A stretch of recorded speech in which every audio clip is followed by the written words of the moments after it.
Hey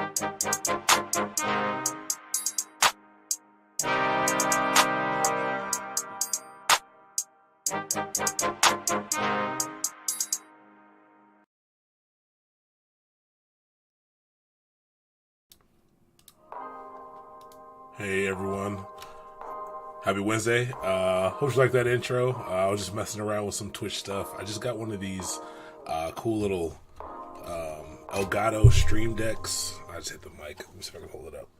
So I can now do like cool stuff, like transitions and stuff. Thought it was fun. So let me know if you hated that. If you like that, I thought it was pretty cool. I just wanted to see if it would work the way I wanted it to work. So that worked out pretty well. I kind of liked it. But yeah, welcome to the stream tonight. Tonight is technically this is Curated Cloud Wednesday. Monday is the Crucible. That's where we learn how to code. Wednesdays are the days that we talk about more about cloud stuff. We do a lot of system stuff. We'll talk about some Linux stuff, things like that. But tonight I've got a lot in store. Gonna go over how to use a static site generator. So first we're gonna talk about what static site generators are. We're actually gonna build a quick website, real simple. We're not gonna do anything crazy. And we're gonna use the static site generator to push that up to Amazon's S3. S3 is a simple storage service, and we'll dive deeper into that. We'll also once we go through that, I'll show you guys how to set up a whole continuous integration and continuous delivery pipeline to do this automatically when you make updates to your site. So this is probably going to be a bit time consuming tonight, so we will probably get started right now. So let me pull up.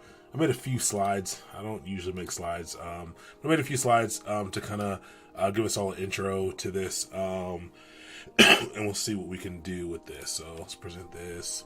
Hopefully my face isn't going to cover up too much of the slide. But yeah, static website build pipeline project. That's what we're going to go through tonight. This is just a little bit more about me. I'm a DevOps engineer currently for a software company called Fearless in Baltimore, Maryland. You can find me at LinkedIn/in/mastermind.io or at mastermind.io on all the social media platforms. So Twitter, everything except for Facebook, even though Facebook's down right now. So Instagram, Twitter, definitely follow me on those. Once I get 100 followers on YouTube, I'll make this my handle, but you can't do custom channel names until you have 100 followers. So just started that, put out the first video, which is just the promo for the channel, is what you saw when we started the video. But I'm going to be trying to put out videos every single Friday on there. So things that we're doing now is going to be more workshop type things. But then I'm going to try to put out videos to actually go through some of the concepts a little bit deeper, each week. But definitely reach out to me on any of the social media platforms that you can. Let's go to the next slide. So let's talk about what static site generators are. So static site generators are somewhere between a hard-coded static site and a full-blown CMS. Now, what does that even mean? So a hard-coded static site would just be HTML and CSS and JavaScript as well. But kind of back in the, let me see if I can pull up a page. Back in the 90s, maybe early 2000s. And there are a lot of people still doing this now, depending on what your needs are. But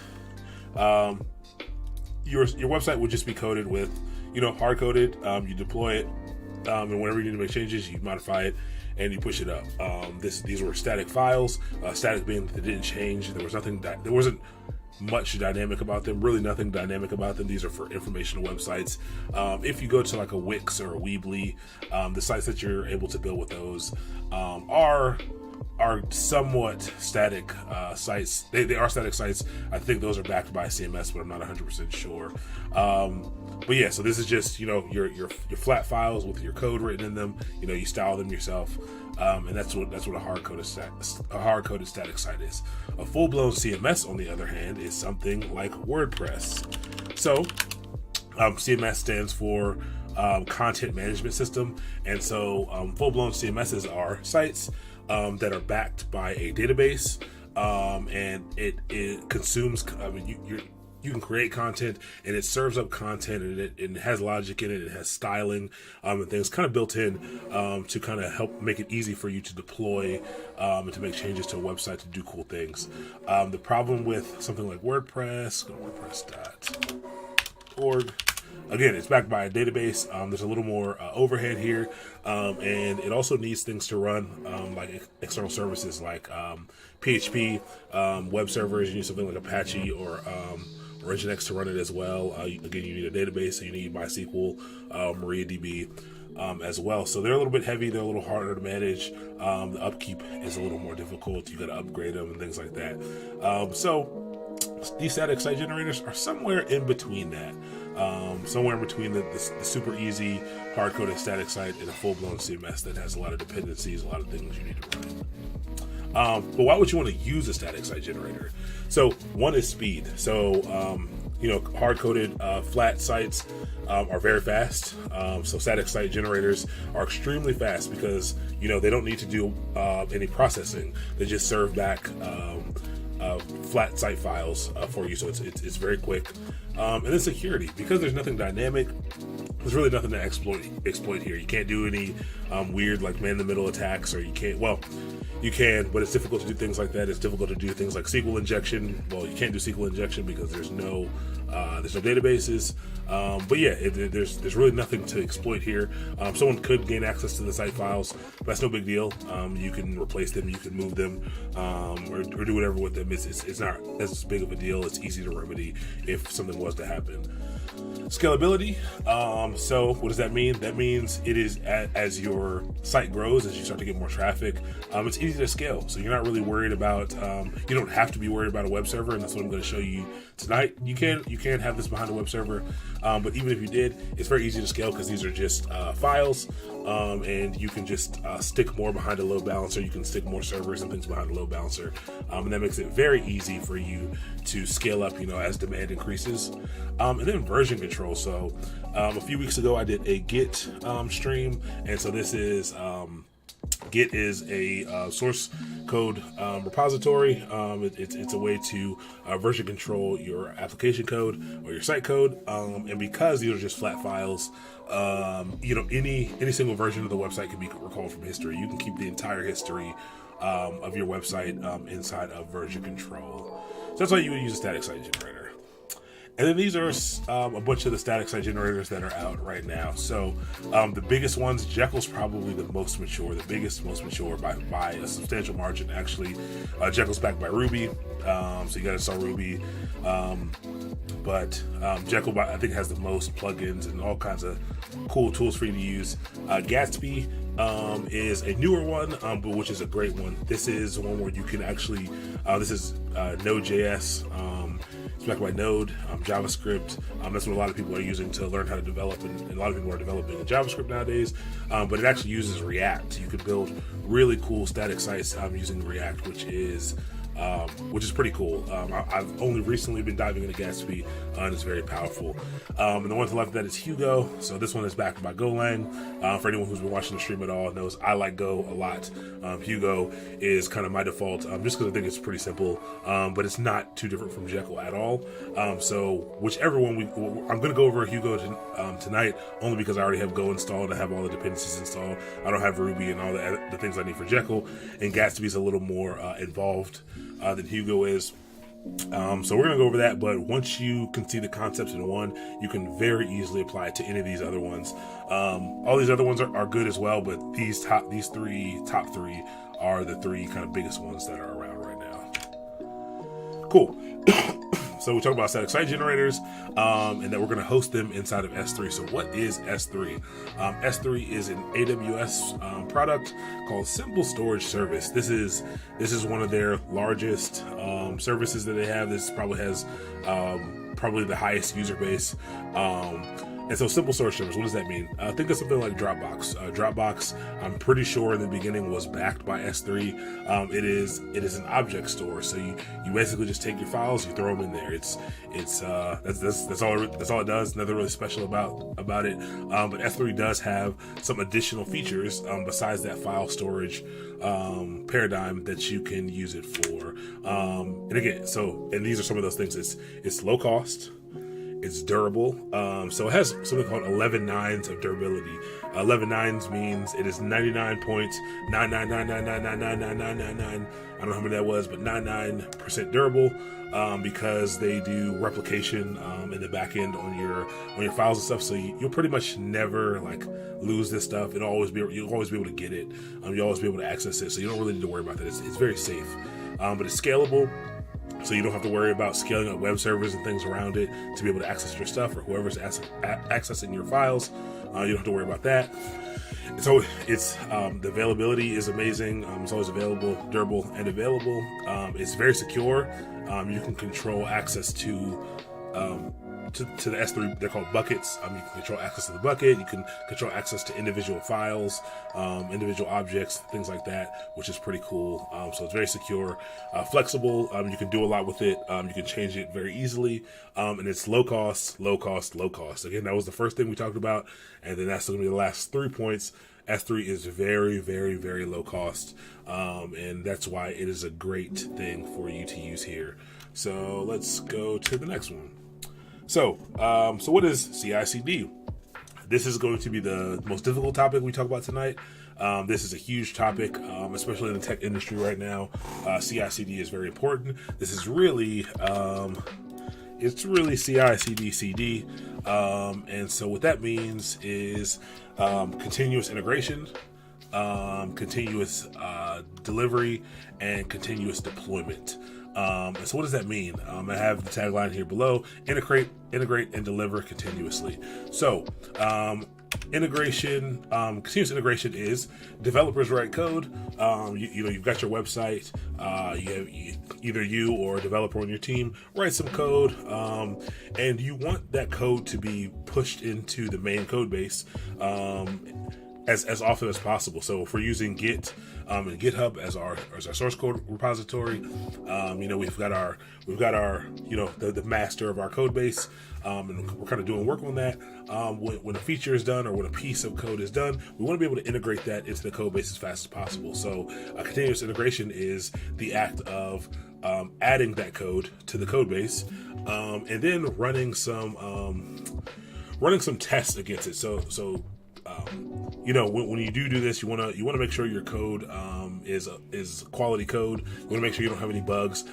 So you can write. There's a lot of testing frameworks out there for different languages. You want to write tests for your code, integration tests, unit tests, integration tests, and we want to be able to run those things automatically. So if I push a new code, I want our continuous integration tool to take all that, run our tests, the things that we have against it, run its checks, and make sure everything is good to go. And then so that leads into continuous delivery.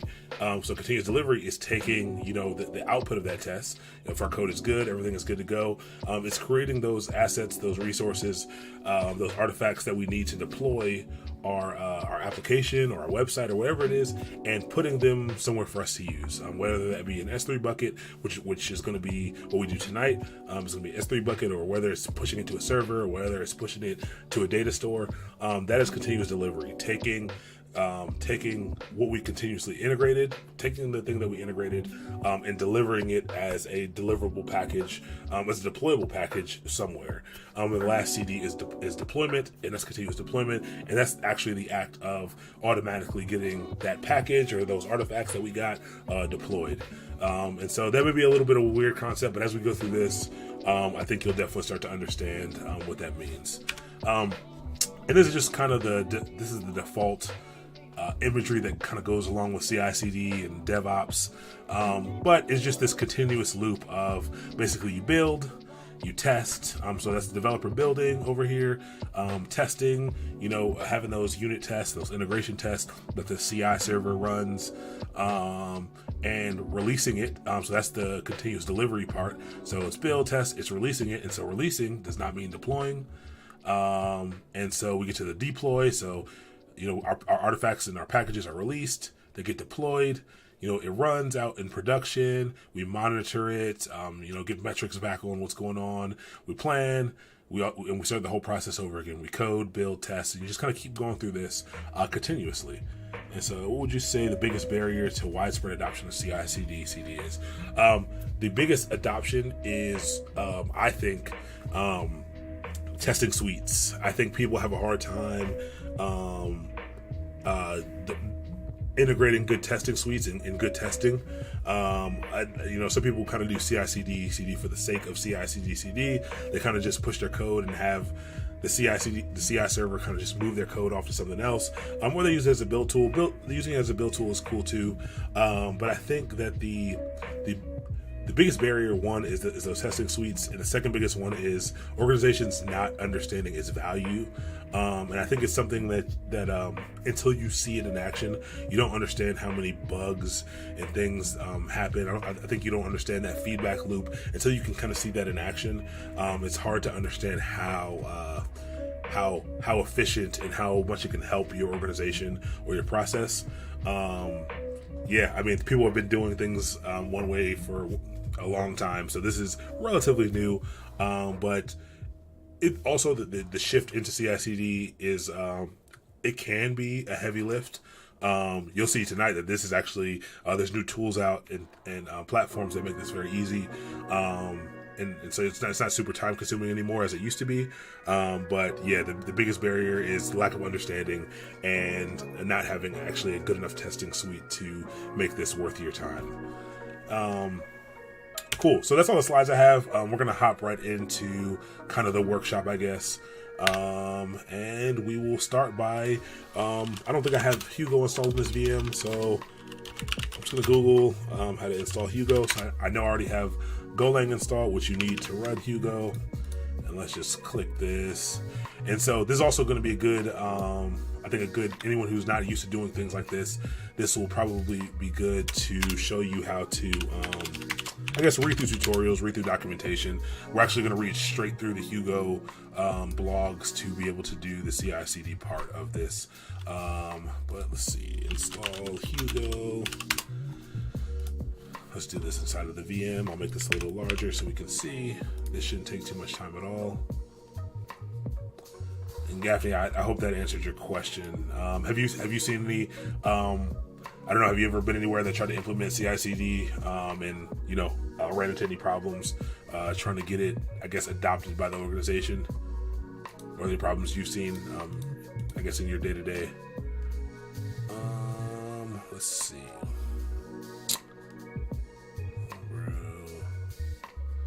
Looks like I'm going to have to install it from source. No problem.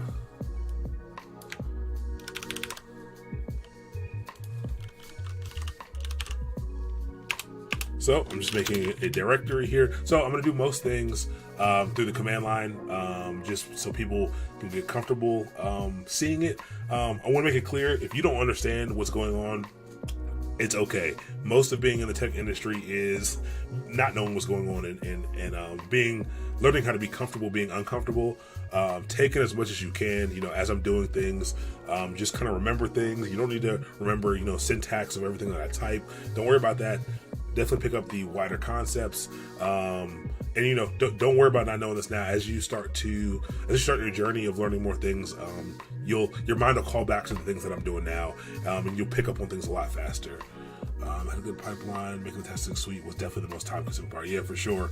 If you don't, because most people don't have the mindset for creating tests. Honestly, the proper mindset, at least, for creating tests and making that test suite. So that makes it tough. Starting from scratch can be hard to convince. The business of the value. Yep. So the engineering cycle is the right test instead of developing features.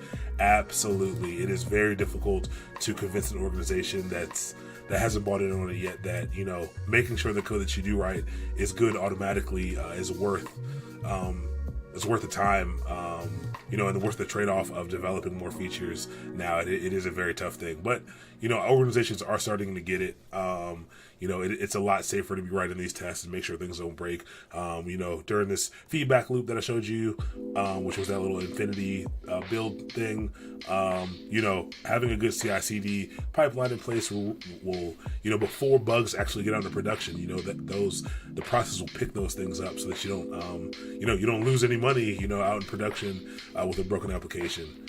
TDD, so for anyone who doesn't know, TDD is test-driven development. It's something that we are actually doing on Mondays on the Crucible. Trying to learn for sure, something you're trying to learn. It is very difficult to kind of get really good at TDD. And Golang does stress that off the bat, and that's another reason why I like it. And I think their testing suite actually makes it pretty easy to write tests. But I'm going to go ahead and make this folder that they tell me to make. So I'm just following along with the documentation here. Again, don't worry if you don't know what I'm doing here. What I'm doing is I'm going to be installing Hugo as my static site generator. And I'm just following their instructions here. I'm going to basically download their source code from GitHub. So let's go into this file. There's a git clone command here, so I'll actually go into the git repo so you can see that. So if I click this, it opens up a GitHub. So we talked about GitHub being that source code repository. So basically, this just takes me to a page that has all of the code that you need to run Hugo. And what this clone does is it downloads all this stuff for me. And then there's this README below that tells me kind of how to use it. But we'll hop into that later. But all I'm doing basically is downloading everything that's in here. So let's go here. So I've cloned it. It's telling me to go into the Hugo folder, which I've done now. And what's the last step? Go install tags extended. If you do not need SAS support, that's fine. I'll just install it as is. There's some options. So they'll all give you different options on some tooling and things that you can use, that you can add. But we don't really care about that right now. We're just going to kind of install it as is. And while this is installing, because I think it's going to take a bit of time, we're going to go get a theme so that we can not have to build a whole bunch of stuff from scratch. So Hugo themes. So most of these static site generators have like a list of cool themes that you can use. So we'll just grab, most of them are free. Let's grab this one. This one looks cool. I like it. And probably copy download link. What happens if I download it? Okay, cool. So you can actually demo this. So while that's still installing, let's demo with this. So basically out of the box, we're going to get something like this, and we can use, the cool thing about static site generators is you don't really need to know how to code, to be honest. You don't need to know HTML and CSS. It helps. You don't need to. You can kind of do everything you want through, at least for Hugo, and I think for Jekyll as well. You can build everything you need, your content, through YAML files and through Markdown files. So Markdown is whenever you're in a Git repo and you see these .md files, it stands for Markdown. And so Markdown is a way of formatting text. So this whole thing that you see at the bottom of every GitHub repo is a README Markdown file, and basically they've formatted this, like all the cool formatting that goes on here with the header, the headings, and the links. It's all done through a file that looks like this. Take a look at it. And so it still shows you it like this, but if I look at it raw, this is what it looks like. So that big image, this is how you import an image in Markdown. You just do a question mark, and you type it in, and you give it the address, and there's if you want to make a certain type of heading, you want to make an H2 or an H3, you just give it these pounds. But it's just a way of using text to format a file and make it look cool. So you can actually write this instead of. You can write files that look like this instead of writing code to get all of your content out there using a static site generator. And so let's see if that's installed yet. So it looks like that's all done. And so let me actually look at this. I actually haven't messed with Hugo in a while. So let's see how to start. Let's see how to get a new site up and running. quick start. Create a new site. So Hugo, new site, and then I think you give it a name. So they named theirs Quick Start. We'll name ours something else. So let's go with, let's type that in, Hugo. Let's minimize this for now. Hugo, new site. Actually, do I need to do it here? What's in this folder? I'm gonna go into a different folder. Let me see if I can do it there. We got documents, and let's call this make a directory called static. All right, let's do that here. So Hugo, new site, and we'll call it stream site. All right, so it looks like give us a congratulations message. Looks like your new Hugo site is created in this folder. So lets me know the folder that I created it in, and then it tells me a few more things, just a few more steps, and you're ready to go. Download a theme into the same name folder. So it looks like there's gonna be a themes folder in here, and we can choose a theme from here. So it actually gives us the site for the themes. If we wanted to do that, looks like that actually doesn't work. So maybe we will contribute to this open source project by updating that documentation, or you can create your own, and perhaps you want to add some content. You can add single files with the Hugo new section name file name dot format. Start the built-in server live with Hugo server. So we have it. We have Hugo here, and so it made this folder for us. We didn't make this. It set all that up, and there should be a bunch of stuff inside of here.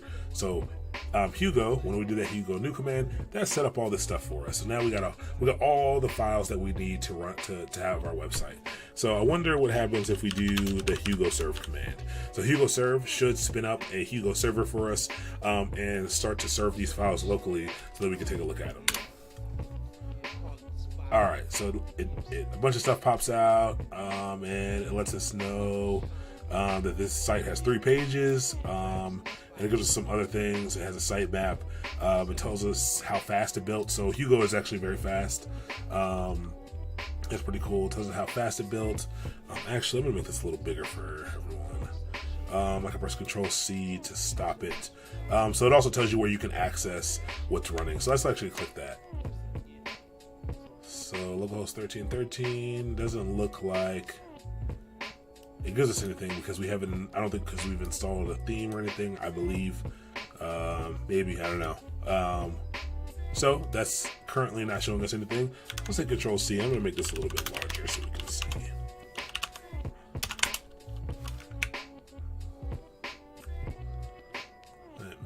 This is a JavaScript terminal called Hyper. So I'm just editing a configuration file. There we go. Makes it a little bit bigger. So hopefully we can see a little bit easier. Cool. So let's go ahead and take this. I want this theme. So it let us know when we first spun up the new site that we could just put the stuff into the themes folder. So I'm going to clone this.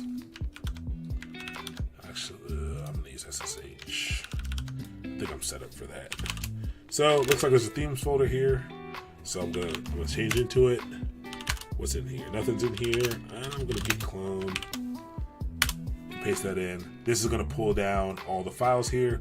So you don't need to clone. If you don't want to, you can actually download a zip file and use that as well. What cloning does, if you are not familiar, cloning allows you to pull down this repository and the entire history of the repository. And as changes are made to this repository, you can pull down those changes as well, rather than having to re-download a whole new file and kind of push in those files manually. You can just pull down all the updates whenever you want. So I have that there. So that created this, Magna Hugo theme. So I don't really know how to use this. So let's take a look at what it says to do. So it gives us a demo, gives us installation. So it lets us know to do this. Navigate to your themes folder in your Hugo site. Use the following command: cd themes, git clone. So we've done that piece. And now, what happens if we go here? I opened up a new tab if you didn't see what I did.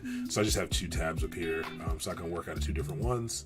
Just like open up 2 tabs inside of your web browser. Let's go to stream site. Let's see if we go to Hugo serve. What do we get here? Do we get the same thing? Localhost 1313. Cool. Found no layout for home language. All right, cool. So what we didn't do, which I do know about Hugo, I'm surprised it's not a part of the installation. I think I have to change this somewhere. So add a theme. So let's finish reading the quick start for Hugo. Make sure we're doing things properly. Add a theme. And it looks like they did the same thing here.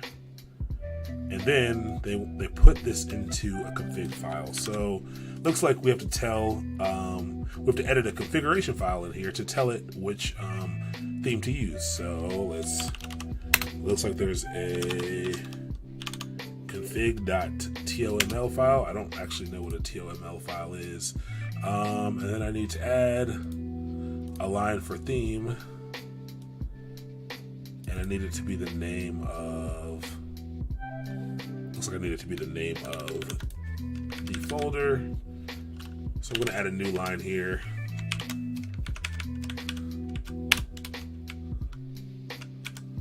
And this is not what it's called. What is it called here? Let's copy this.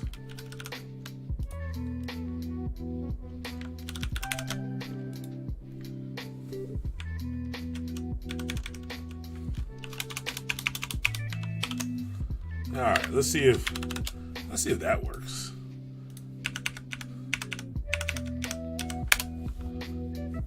All right, content. I'm in the wrong folder.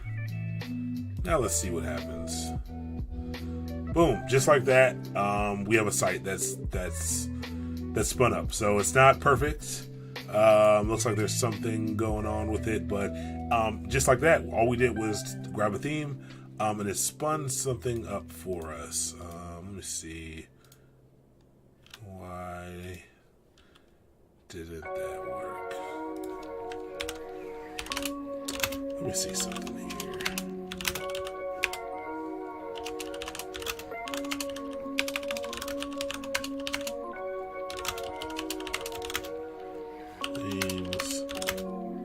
Where did this come from? All right, no problem. Well, let's actually let me see if I can get a site that works a little bit better. I actually have used the Hugo Learn theme. Let's see if we can grab that one. That one used to work immediately.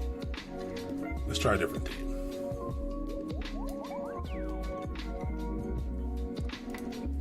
Let's clone this one. And now you can see how quickly you can kind of change and use different themes. And let's go here.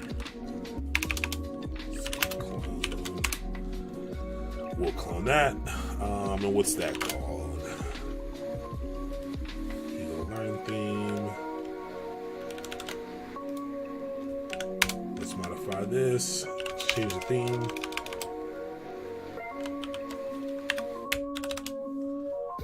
Alright. And let's Hugo serve this again. Oops. Folder. Alright, let's check this out again. So I'm going to refresh the page that was running. Alright, it's not running. Cool. So look at that. We have our own Hugo website now. With the default theme, this one looks a lot better than the last one looked. But you can use one of these themes kind of right out of the box. There's a lot that are set up for you to kind of just refill in the content that makes it pretty cool. Let's go back. I'll paste, and if anyone is interested in using Hugo, you can look at the themes here.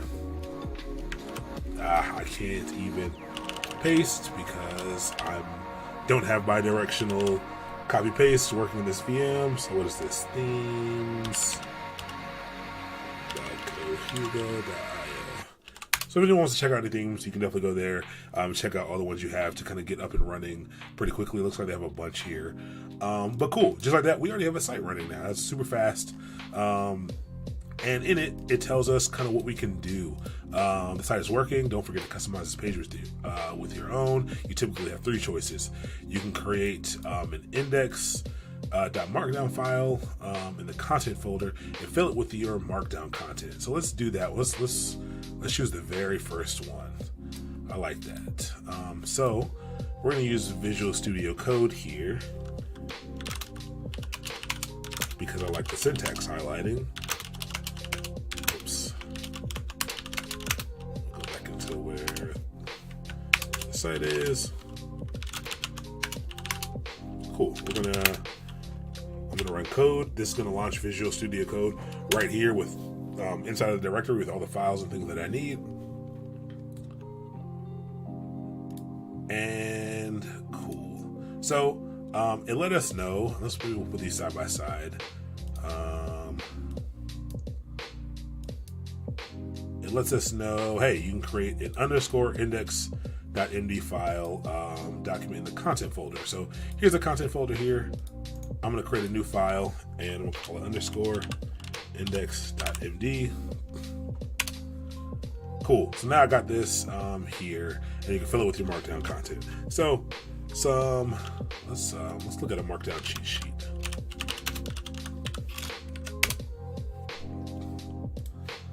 So you saw how, like, you see me Googling a lot. Get comfortable with Google and stuff. You'll get comfortable about knowing what to Google. But I just want to see a cheat sheet that'll give me some quick ways to kind of see what I can do.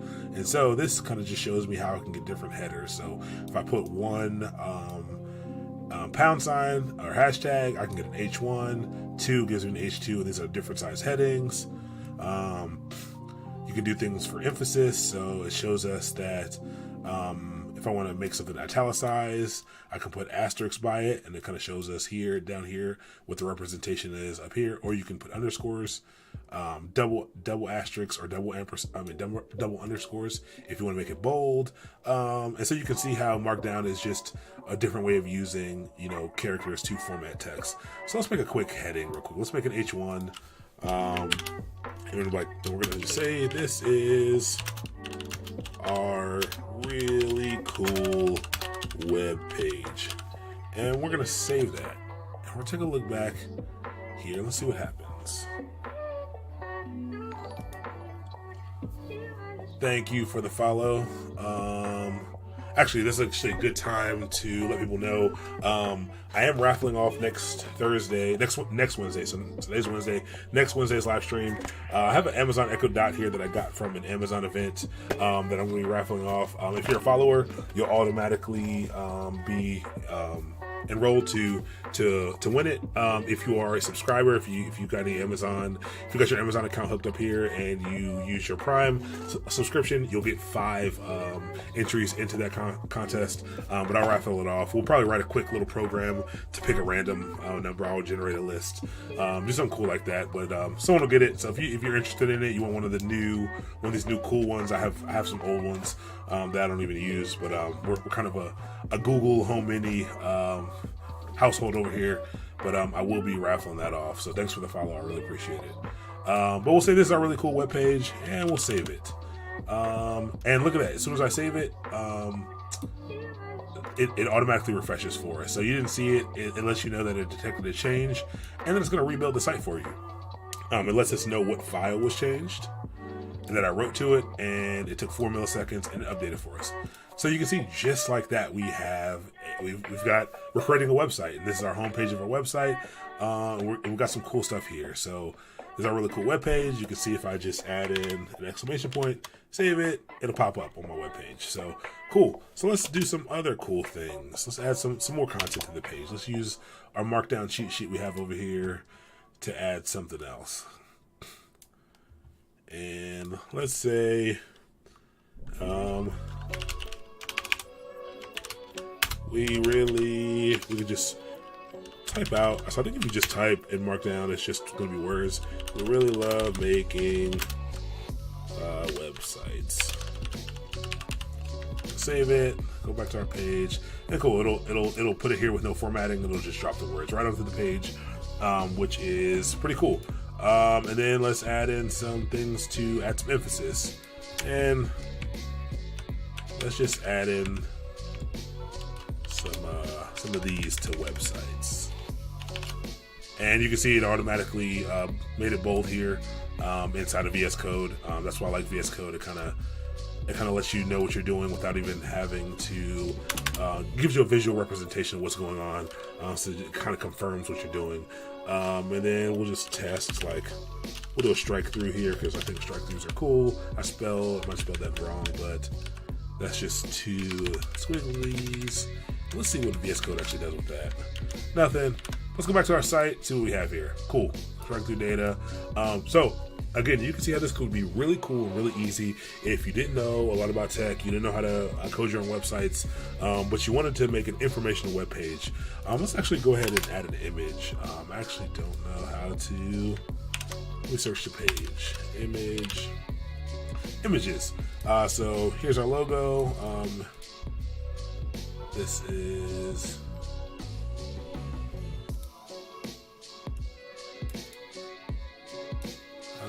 I don't think that's how you import images, though. Maybe it is.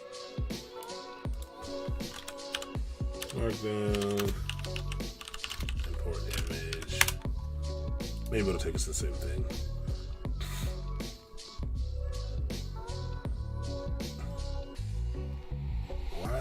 Here we go. So here's an image.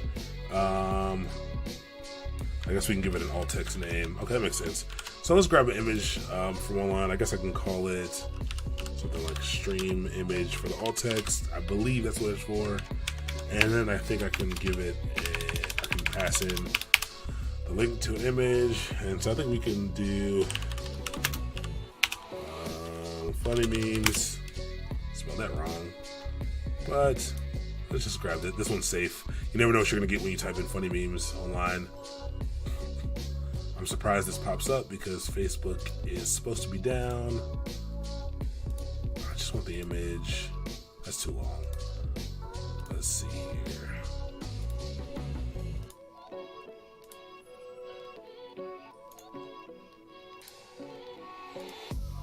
Alright, cool. So maybe this will work. Let's paste this in. Let's save it. Let's see what happens to our page. That didn't work, so we didn't do that properly. Let's see. If anyone knows Markdown, feel free to chime in, but we're just going to solve this together. Image, reference link image for that.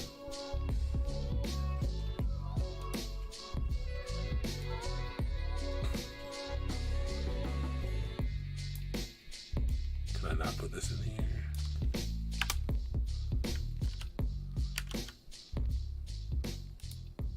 Hold on, let's do Markdown image link.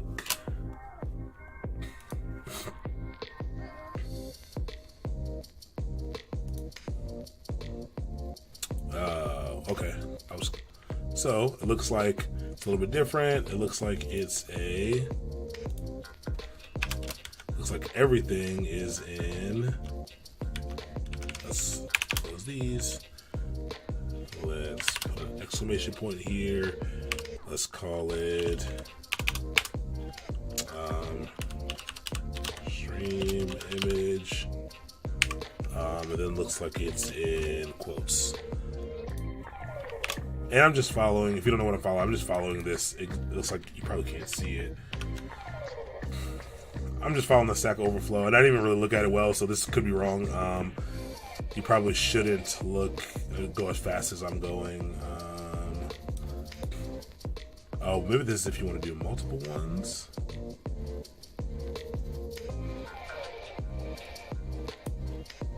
I don't know, we'll try it. Let's see what we get here. Cool. Look, just like that. It looks like it doesn't need that. Maybe it doesn't need to. Maybe we don't need that. Yep. Yeah, we don't need those. Cool. So this is how you import an image. It's pretty simple. This alt text just lets. It's usually for screen readers and kind of if you're tabbing my keyboard and you need to get some more information, just tells you what it is. But cool. So we got an image on our page. and it's very easy. We could also import an image that we would have in our project folder, like if we had an image in maybe our, I guess it's resources, I don't know, or somewhere in our content folder. Sorry about that. We could import that image as well. But cool. So we've got a website here. You can kind of see, you can create more and more pages. No big deal. We don't need to go that deep. But we have this here. But what we can do with this now is we built the site. Well, we're running the site. We're running the Hugo server. But that doesn't do anything. Like our site is not statically generated yet. So what we can do is just run, I believe it's just Hugo.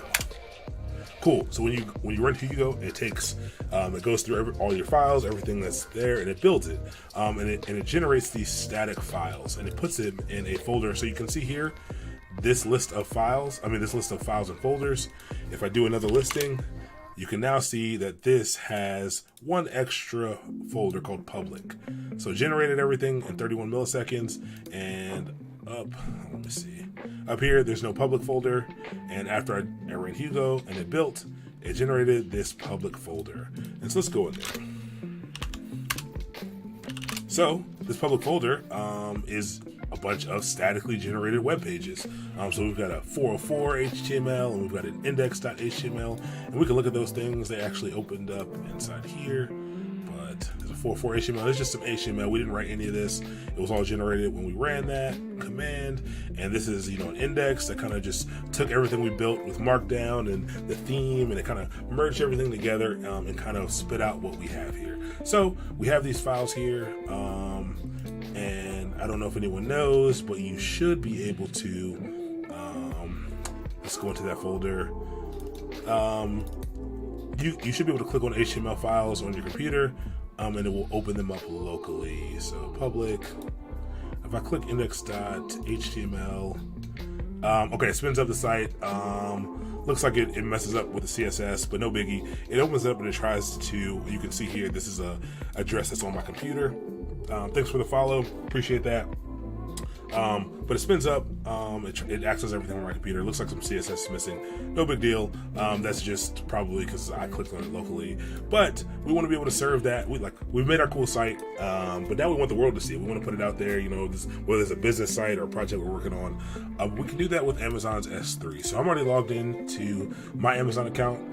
Amazon accounts are free. It does require you to put in a credit card or debit card, because the things here do cost money, but most of the things do have free tiers, so you can do a lot. You can mess around a lot for free. But S3, the service that we're going to use, is very, very, very cheap. I kind of want to go to my billing to show you, but I have like gigabytes and gigabytes of data in some of these buckets, and I pay like 6 cents per month. So you pay for what you have stored, and you also pay for the traffic. But again, it's you will be paying change per month, like cents per month, to host a website. Like if not 1 or 2 cents per month. Like it's very, very cheap. So what we're gonna do here is we're gonna create a bucket, and we're gonna call this Mastermind Stream.com. So I actually don't know if this is still the case. It used to be the case. I haven't set up a statically hosted bucket in a long time, but you used to have to set the bucket name equal to the name of the URL you're going to be using if you're going to be using your own domain name, which we're not going to be doing tonight. But yeah, you would have to set it up like this, or you'd have to set the bucket name equal to what that will be. So we're going to go mastermind-stream.com. We're going to choose the region. So, why can't I see everything? We're going to go US East Northern Virginia because that's the closest to me. And you can copy your settings. If you have other buckets that have things, you can copy your settings. I'm not going to copy any of them right now because none of my other buckets are set up for static hosting. And then you go to next. So again, this is saying create a bucket. So this is creating just our store basically for us to be able to drop files into. And you have a lot of options here. Let's make this bigger. It looks like it's kind of small. Let's full screen it. Get a little bit bigger. That's better. Cool. So versioning. So what you can do is have your bucket keep every version of a file that you upload. So for something like this, a site, it may be good, a website, it may be good to version these. So like if I ever needed to roll back to a file, if I overwrote a file that I didn't want to overwrite, I could go in and be able to retrieve versions of those files. But I'm going to leave that off. It is important to know that you pay for when you overwrite a file. There's now 2 versions of that file, so you pay for every version of that file that is space taken up. Again, it's something you'll never notice. Most people won't notice, especially if you're just doing a little website like this. It's actually negligible, but something to keep in mind if you are someone who's working at an organization who wants to do something like this and you're storing a bunch of files in there, you do pay for all of the versions that you keep. But yeah, so server access logging, we can see who makes requests to the bucket. This is probably something good for people who are hosting a site through a bucket, but I'm going to leave that off for now. I'm going to leave everything kind of as is. Tags, you can use this to track things. You can give it like a key of like a name, and I can give it a name, or however you want to identify it. You can use it to set up cost tracking and to find it via the command line, things like that. Object level logging just allows you to log information based on specific files and objects that are accessed. But that allows you to encrypt it as well. So if you need it to be super secure, you can encrypt it. And there's some other object lock stuff. So permanently allow objects in this bucket to be locked. We're not going to do anything with that. You can just click through next. Don't worry about any of that.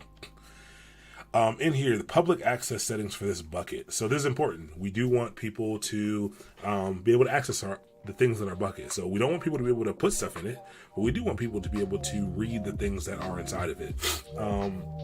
So you might want to read through this. What's this? Public access control list, block new public ACLs and uploading. So we can leave that. Remove public access granted to the public. Then we can leave that. Block new public bucket policies. I think we need to remove that because we're going to need to add a public bucket policy, and we can leave that checked. I'll leave this as normal. So I think you might want to click this. You can change all these things later. These things are not set in stone. Don't sweat over that. So next, gives you a rundown or review of everything you have here, and you can create your bucket. And again, all these things can be changed, I think, except for the region. So cool. So MasterMindStream.com is the bucket that we're going to be using. Now we need to do one. I know that we need to do one more thing, but first let's actually get these files into the bucket. So again, this is think about Dropbox. We could click this button to upload. We could drag and drop to upload these files, but we're going to use the AWS command line to do this. It's something that I think people should get familiar with. But we have our files right here. We're in the public folder with all of our site files. I already have the AWS CLI installed locally here. So if I do something like AWS S3 LS, so LS is, on Linux, it's in Macs, it's a command to list out the things that are in your file system. So same kind of command. This hits the AWS S3 endpoint. AWS is just one giant API. So this is just making an API call, and because this is my CLI is set up to my account, it gives me all of the buckets that I have here. So you can see, I've got, let's back to this. You can see I've got 8 buckets here, and if I go back to this, I've got 8 buckets exactly. So it's just pulling from the same thing. Everything you can do from inside of the console, you can also do from the command line here. So. And if you didn't know, that's what I did here is just WC is, I think, word count. That'll tell me how many letters and words are in there, and adding a -L just tells me the lines. So this is a quick way to find out the count of something. Cool little Linux tip. Don't worry about memorizing that. That's something I picked up over the years. No big deal. Just want to tell you what I was doing since I did it. Cool. So what we can do now is upload these files to our Mastermind Stream bucket. So I'm going to copy the name of this, and we are going to do an AWS S3. So in Linux, to copy files, you can just do, if I wanted to copy a file, I can just do like a cp command. If I do cp-help, this is way more help information I thought it was going to give me. But the CP command is a copy command, and it allows you to copy files around on a Linux operating system, or a Linux or Unix operating system. And AWS uses the same paradigm. So we can do, let's clear this because there's a lot here. Let's list our buckets again. We're going to do AWS S3. And now I could do copy, but I'm going to do something called sync, which is the same, which is, it's very simple. It's exactly what it says. It's going to sync the files from wherever I tell it to sync it to into the bucket that I want it to go to, or vice versa. So I'm going to tell it to sync everything that's in my current directory, and that everything in my current directory could be set with a dot that says do everything locally to where I am now, and we're going to send that to S3://. So the same way you would see like HTTPS up here in the address bar, S3 kind of S3:/ hits the S3 protocol. So then we're gonna paste in our bucket name. So this is just like going to a website. Yeah, and that's what I'll do. So basically this command is saying, hey, sync everything in my local directory up to the S3 bucket of this name. And I could give it a folder if I wanted to go in a specific folder, but we're good with this. Cool. And now it lets me know it's running through. It's letting me know it's uploading each individual file. So it'll error out if something fails, but this is a pretty quick process. Depends on how fast your upload speeds are, but S3 is pretty quick. So now our files should be there, and we can check that by doing another listing. So this is how we check all of our buckets, but we can also do an ls on the name of the bucket. So mastermindstream.com, and it lists out all the files that are in there, files and folders that are in there. So this is a little confusing here. All of the folders here have this pre-tag on them. So this has to do with S3 being an object store as opposed to a block store. This is something that you should definitely dive into in terms of storage as you're kind of picking up, system things about the cloud. Understanding block storage versus object store. Object storage is kind of storing an object and all of its associated metadata, but it does not store things in the traditional file system sense. So these folders aren't actually folders. This is something that they've put in there to help you think about this in terms of like a folder. Like they know that everyone thinks about file management in this paradigm. This is actually its own object with something called a prefix. So this mermaid folder and this JavaScript folder and CSS folder is actually just an object itself, which is very different from all the things that are inside of the CSS folder. So if I do list everything that's in the CSS folder, everything that's in here, these are not actually inside of the CSS folder.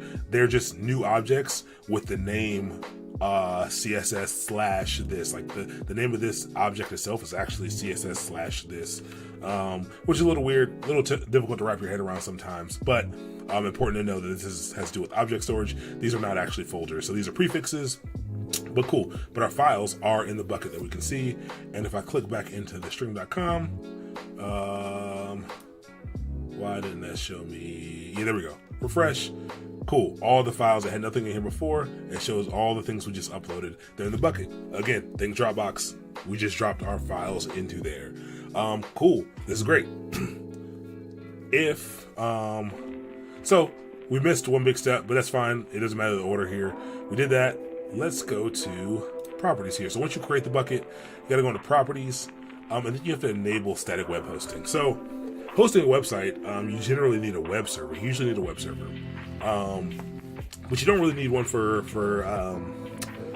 like web browsers can interpret HTML, CSS, and JavaScript by default. The client can handle those things, so you don't really need a web server. But usually you would have this sitting behind a web server, to be able to accept requests and things like that. S3 buckets allow you to do something called enabling static web hosting. So we're gonna click that. We're gonna say use this bucket as to host a website, and index document. If you don't know what index documents are, this is just the initial file that's going to be served when your server is hit or your website is hit. This is the initial file that's served. Ours is called index.html. You can see here it's called index.html, but you can call it whatever you want, but you need to specify it here. So that's that's always default, so that's why it's already filled in, but you do have to type it out. And we do have an error.html, which is going to show our errors. So it's what's going to be returned when there's an error. And then you have some other options here. You don't need to worry about them. You can actually use these buckets to redirect requests. So if you have all your stuff in a www.mastermindstream.com bucket, you can set up this one to redirect if anyone hits this bucket ever. Or you can disable website hosting, but leave those. You'll be safe with these pretty much all the time. It also gives you an endpoint, so it gives you a URL to be able to access these things at. So we'll copy that and we'll click save. Cool. So now bucket hosting is enabled.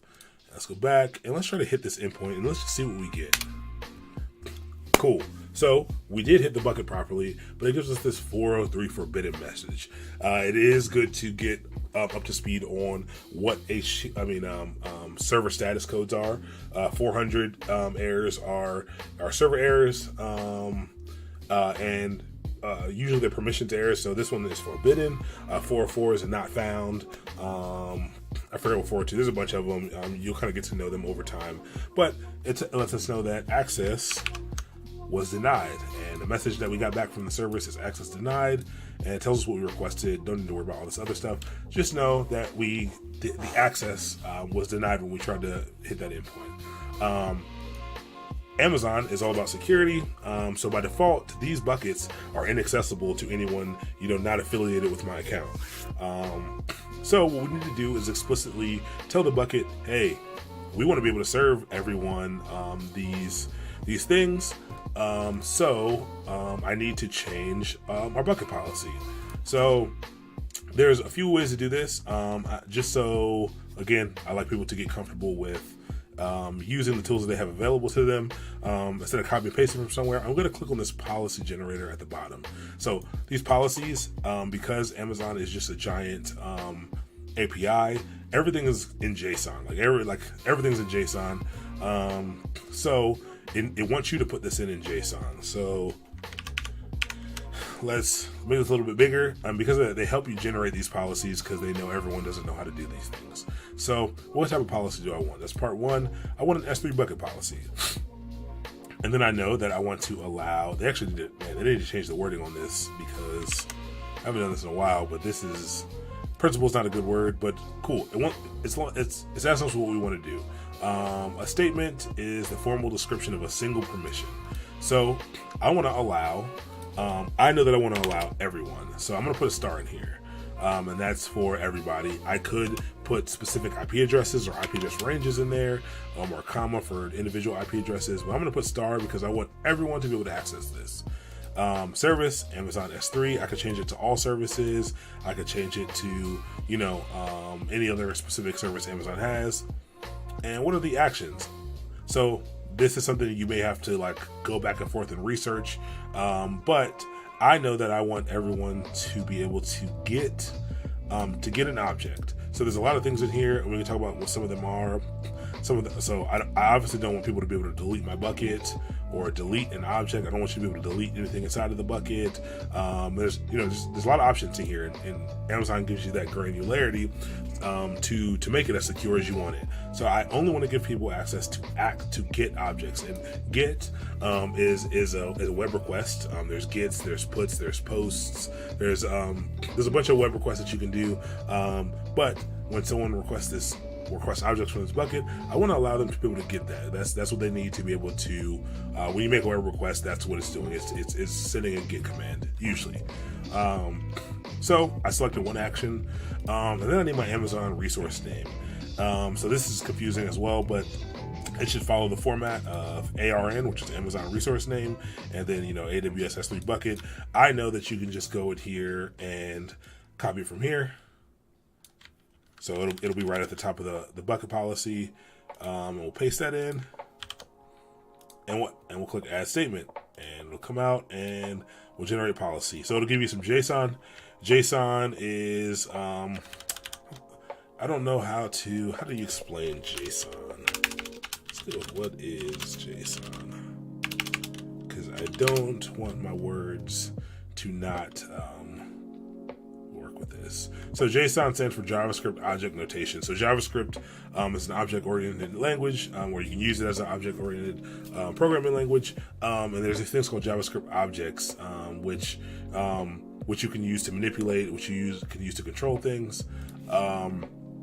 And they're in this format. They use curly braces and brackets to kind of lump data together, and colons, to do key value pairs and things like that. But it's just a way to transmit data and to kind of parse out data.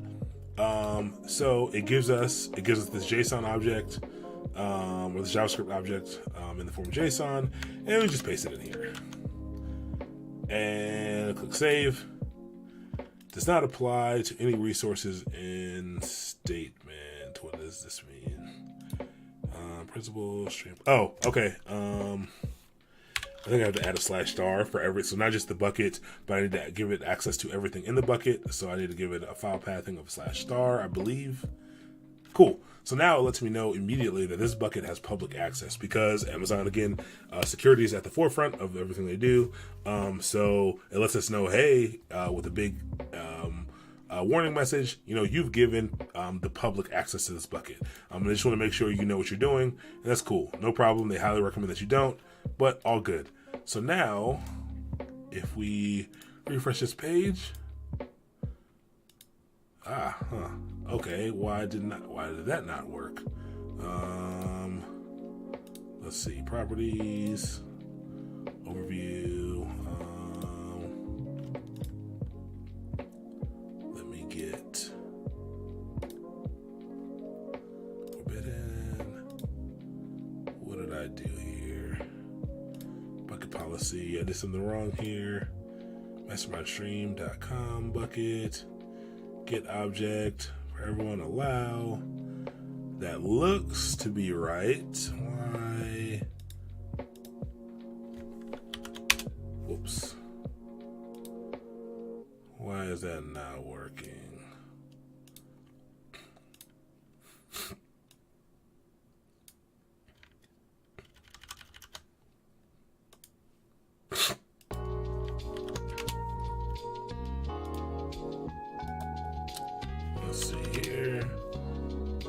Interesting. Okay, let's troubleshoot this.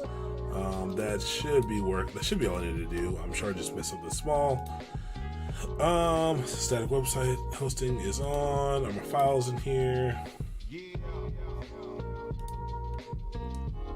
Public standard.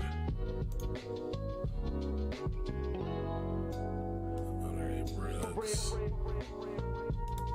And let's take a look at our other permissions that we have inside of this bucket. So, properties, permissions, let's get access control lists. That should be fine.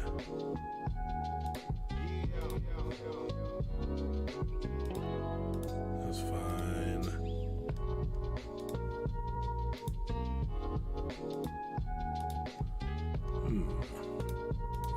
Let's check this out. So all of our files are here. Oh, this is a different bucket. This is not the, did I not do that in the right bucket? Oh, I didn't. Did I not do the right bucket? No, that looks right. What about ACLs? That's fine. Oh, public access, everyone. For read, no, I don't want to do that. I just want to leave it like this. I don't think people need to list objects. That should have been fine before, though. Nope. Okay. Access settings.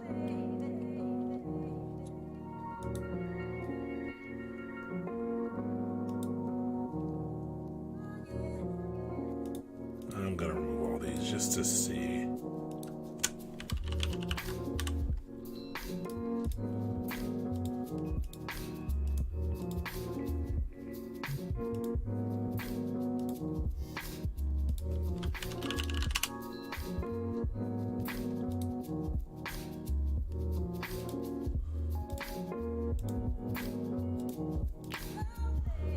Try to list objects maybe.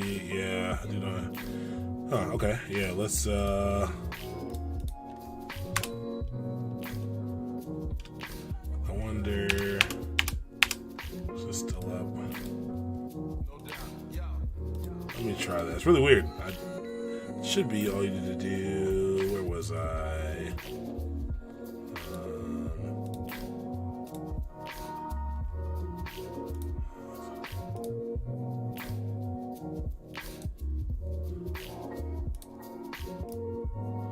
Interesting. Okay, thank you. Yeah, list objects. I don't think I've ever had to do that before. Maybe that's perfect. So it looks like we had to add a little more of the security options than I thought. But cool. So now we have this. It's served. So you can see here. Any of you, I'll actually paste this in. Any of you should be able to go to this website. Oh man, I cannot copy and paste. So mastermindstream.com .s3 website us-east-1.amazon AWS. I think I typed that right. You should be able to hit that. Mastermind.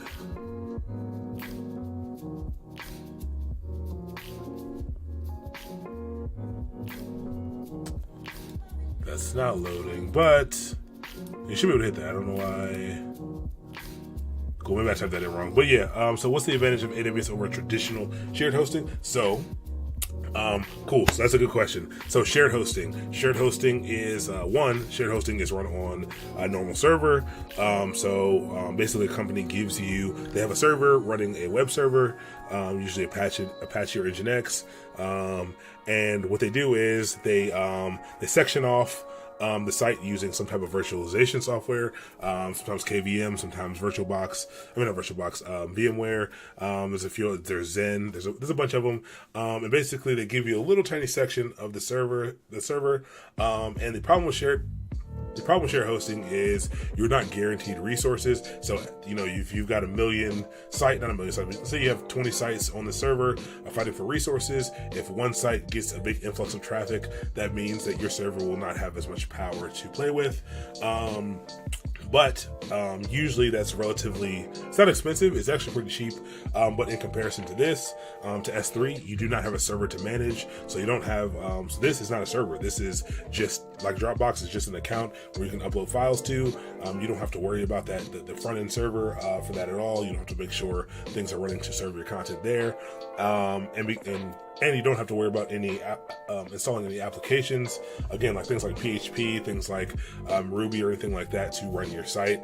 And again, this is much cheaper. So you may get a VPS off of DigitalOcean for $5 a month or something like that, or you may go through Bluehost or one of these other shared service providers. And to do exactly what we're doing now, they'll charge you dollars per month, whereas you'll be charged change per month here, and you have basically unlimited scalability. So these, if you spend $10 a month for a shared hosting platform, and you have your product, maybe you're selling the product, or you get some traffic to your site, and somehow your show gets on. Your site gets blasted by some celebrity. Gets somehow Ellen or somebody big retweets your stuff or something like that, and everyone hits your site. A static shared hosting site, a shared hosted site, will crash. It will not have the resources to serve. You have to scale it. You have to pay much more money to get it into a place where it can scale, and it cannot be done quickly. This scales to accept requests, at any level. So, you don't have to worry about intervening to kind of jump in if you start to get a lot of traffic to this. And it's also very easy to interact with. Once you kind of get comfortable with it immediately, it's very fast and easy to get the hang of. So we got the site hosted here, and you can see. Let's refresh here. So you can see how let's maybe say let's modify the site real quick, and let's take this and let's add in some words here. I say, man, that took a little longer than we thought. We'll save that. And then what we'll do is let's run that sync command again. Let's push the new code up there. So we're gonna sync this back up to here. And oh no, sorry, I forgot one step. We changed the site. We now need to build it. And we can do Hugo. Just type in Hugo. I'm not in the right folder. Just run Hugo. It's gonna rebuild it for us. Go back in public, and we'll resync everything up to that bucket. So it only resyncs with, like, sync is good because it'll only send the things that have changed. And then we'll refresh. And just like that, we've made sites to our publicly available website. So this is the website, again, it's open to the public. And now we made a change just that fast. So let's see here. So cool. So that for one just shows you how you can quickly make a site with a static site generator, how you can use it to build sites, without having to, build a lot of HTML or CSS. You can build the theme and the templates once if you do want to do something custom, or you can grab one that's already created, and you can, make your site with these markdown files very simply, and you can get it deployed very simply. And again, this will cost you cents per month. So I actually will go into my billing dashboard. Hopefully there's nothing here that I'll change it afterwards if there is. But like I said, I have gigabytes of things in S3 buckets. Like, I have tons of data in some of these S3 buckets, and it costs me 7 cents per month. And it will cost you less because you won't have gigabytes of data in there. Very, very cheap. You can see RDS is the one that's kind of kicking my butt, even though it's not super expensive, but RDS is different services cost different amounts of money. It's really annoying. But yeah, you can see how cheap that is. Cool. So now let's jump into the CI/CD portion of this. So the CI/CD portion of this may not seem super convenient for this setting because we don't have a super complex site here. We have something pretty simple, but this will be good to know. So I've hopped right onto the CircleCi blog. Let's look further like that. Yep. Yeah. No. I would definitely, like, if you have a static site, if you have something that's not super dynamic, usually static hosting through S3 is like the de facto way to go nowadays, for sure. But cool. So the CircleCi is a build tool. So some of the common build tools, Jenkins is the oldest and largest one. It's got the most, probably still has the most users. But Jenkins is the one that started off. You used to have to install it. You used to have to be running a Jenkins server, which was really annoying. This was before the cloud. Now they have cloud options. But this is the one you probably will hear about the most.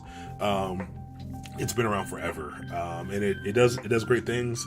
But it's difficult to hop into in comparison to some of the options nowadays. There are a few others, just so you're aware of. There's I want to say TeamCity. TeamCity is one by JetBrains. JetBrains is a company who makes a bunch of IDEs and a bunch of tooling for developers. If you've got some money to spend, or you got a company who will pay for something like this for you, I would check out some of their IDEs. They're really cool if you're a web developer. They've got what is the one, WebStorm, for their like JavaScript IDE.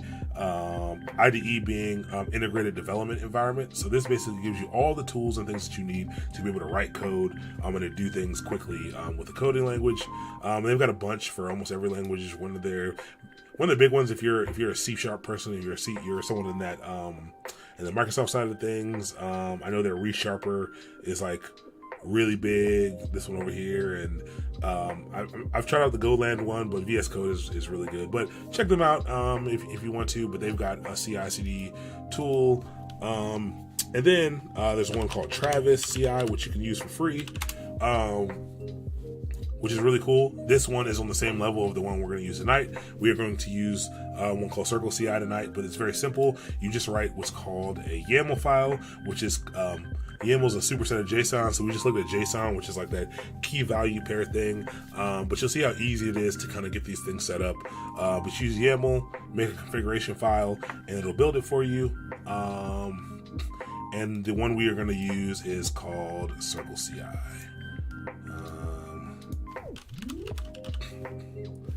And so I think both CircleCi and Travis CI will, if you're doing something that's open source, you can build for free. And you can use it. I think you get one little build container, but yeah, this is the one we're going to use.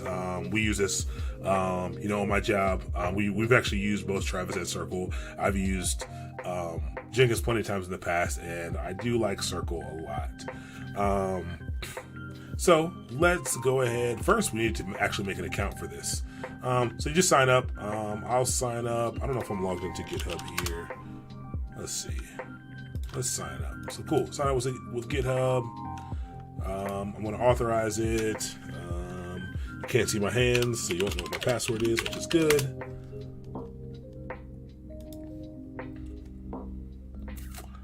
Where does infrastructure code fit in CI/CD? That is an amazing question. And I'm an infrastructure guy, so I really like that question. So infrastructure code fits into CI/CD in a lot of different places actually. One, it is likely you'll need to build out the infrastructure to spin up the necessary resources to run your tests against. So infrastructure honestly lies at the heart of CI/CD. These tests and things need places to run. You need to pull your code, do things like that. So you'll need to get the infrastructure set up for that. And now, if you're talking about using CI/CD to actually test your infrastructure, to actually, use your infrastructure code in the same way that you would use your application code. Usually, you wouldn't do it separately. You would kind of do it hand in hand with the application. You check in your infrastructure code, and it basically run your whole build pipeline. It maybe spin up a smaller version of these resources, and pull in the application code, run your tests. Make sure things are running, make sure ports are open, make sure things are accessible. Spin those resources down, give you a up check, and say, hey, everything's good, and get that deployed into production. But aside from that, if this is application code, there's a lot of cool things you can do with infrastructure and fitting that code into your CI/CD pipeline. To maybe you'll spin up some Docker containers, and you'll configure a web server really quickly to have an endpoint that you can hit. Maybe has the URL will actually be maybe the git commit ID or the git commit hash, so that you can be able to quickly see a very specific piece of code, and it'll spin it down afterwards and things like that. So the infrastructure piece of CI/CD is actually pretty large. It's actually a very big part, and it can get super duper complicated. So I don't know. I hope that answers your question. If not, maybe try to ask it a little more. Maybe add some specifics. Maybe we can tackle it in that way. But you'll see how we're actually going to use Docker in this build, and maybe you'll see a little bit of how that works. Are you starting your first project? Yeah, let's add my project. So first, let's actually add our code to GitHub. So we want to track this code. So we are going to create a GitHub repository. So let's go here. To create a Git repo, you just type in git init, and this will start to track all the files that we have in here for our stream site. And I'm going to create a new repo. We're going to call this stream. Let's call this stream Hugo site.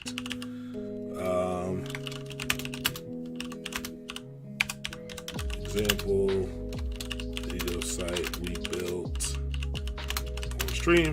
So I'm just setting up this GitHub repository with all the information that we need for it. It's going to be public, so if you guys want to access it, you're more than welcome to. I'm not going to initialize it with a README. I'm going to create this repository. And cool, it gives you some instructions on how to push things through the repository. I've already done this, so let's go ahead and run these. So we can run a git status to see what's going on. Lets us know we've got all these folders that are not being tracked, folders and files. I'm going to do a git add. So basically what this does, that's annoying. Just for speed's sake, I'll just go in here. So basically what this is telling me is that there's already there's a Git repository inside of this Git repository, which is both of these. It's both because I cloned both of these themes. It's causing a little confusion. There's ways around this. It tells you ways around it. This is just going to be the fastest way to do it. I'm basically removing the Git repository folders that are kind of tracking that information from those themes. So don't sweat that. Don't really worry about that too much. But I'm going to git add. Again, that's not the proper way to do things, but just for time's sake, because we are starting to run a little long. But basically, so I've added all of my files, and so now they're all green. And green is good. So it lets me know that now Git will track these files, and it'll track the history of them. Let's scroll back down.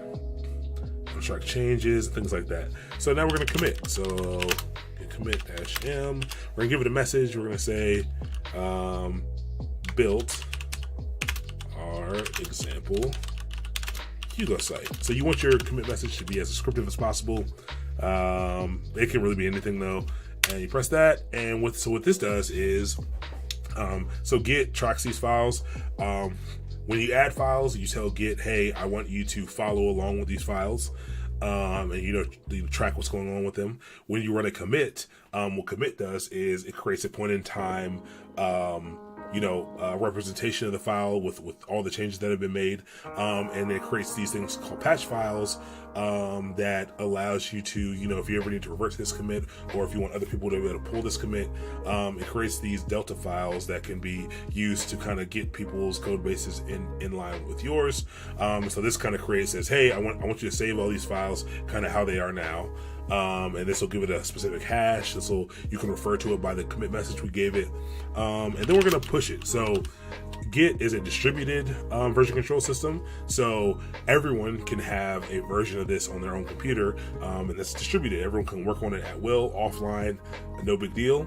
And then we can use a central source code repository, which GitHub is. So GitHub is our central source code repository, and we can push that there to be kind of the main source of truth. Because it can be distributed, we kind of want to have one place that's our main source of truth. So we're gonna go ahead and git push. Whoops. I need to tell it where to push, because this is a new repository. I need to tell it where.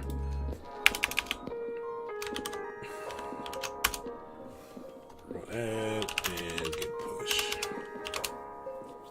Oops. It's just telling me to again set my upstream. No big deal. Don't worry about what that means. But I'm gonna push this code. It's gonna upload. Boom. And so you kind of see here I have a little rocket that lifts off. Because this is a JavaScript terminal, you can add cool things like that. If I pull code, the rocket will land. It's pretty cool. It's fun. Makes my day sometimes when I'm having a bad day and I push some code. I think it's called, actually I can tell you exactly what that package is called.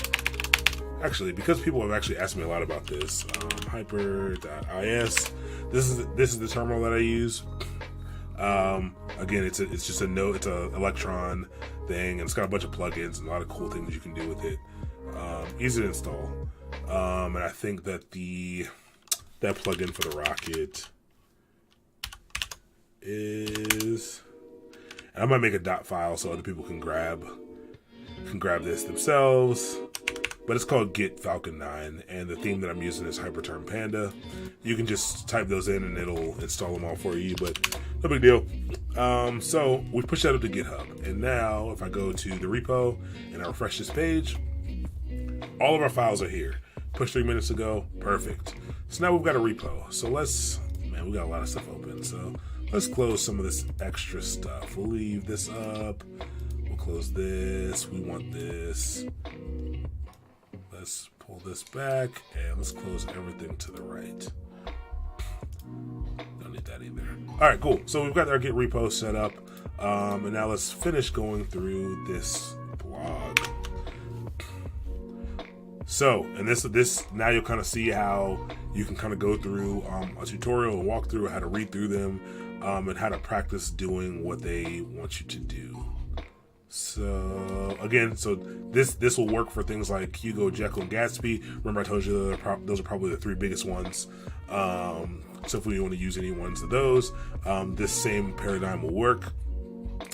Gives you some information about CI/CD if you want to learn a little bit more from what we talked about, which is pretty cool.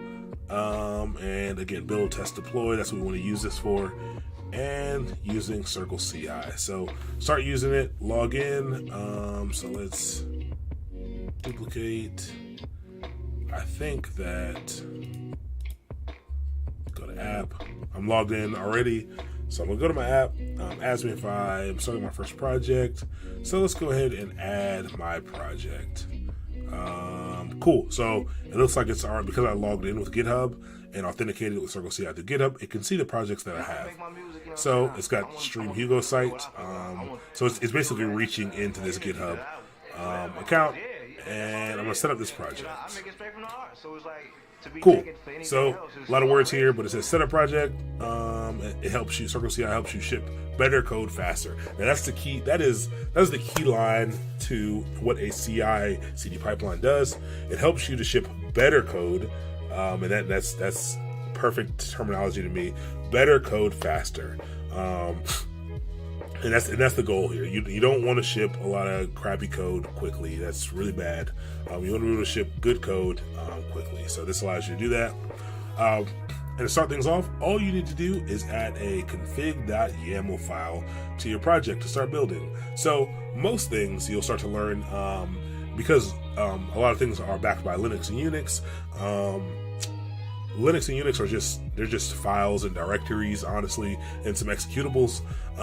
But you'll learn that most things you want to do can be done through some type of configuration file. Let's make this a little bigger. So after that, we'll start a new build for you each time someone pushes a new commit. So what's going to happen is what we're going to set up. We're gonna make a change to the site. We're going to commit it to GitHub. We're going to push it up here. It'll get updated in GitHub. And CircleCi will watch for this, and it'll pick up those changes. It'll pull down the code, run some CI stuff, whatever. If we add any tests, if we add any any build steps, it'll run those things for us automatically. It'll pull down our new code, run it, and do whatever we tell it to do. We've kind of got to configure it to do all these things, but that's what it'll do for us. So we're going to add this. So select from the following options to generate a sample YAML for your project. So we could use this. We're probably going to just use the sample YAML they give us here in CircleCi. But let's see what it gives you. We are using Go. And next steps, we're going to start building. Cool. So yeah, it gives us some stuff here, but we're not going to use any of that. We're going to use what they give us here. App review. I'm not sure what's app review. Is that something in CircleCi? I don't know. I've never used. I don't know. I'm not sure what that is. Yeah, just let me know what that is, and maybe I don't know. So let's go ahead and copy what they have here. So they give us some example. It tells us to create a new file in our repository at .circle config.yaml. So when you create a new branch, you get a new subdomain. Yeah. So cool. Yes, app review. We could set that up. We're not going to set that up right now. And that's something I was just talking about before. Yeah, you create a new branch. It'll give you a new subdomain of your project so that you can access, that specific Git branch. So anyone doesn't understand what I'm talking about with Git branches. So your code, when you want to develop different things, you can create a new branch. So we got our master branch here, which is what you get by default.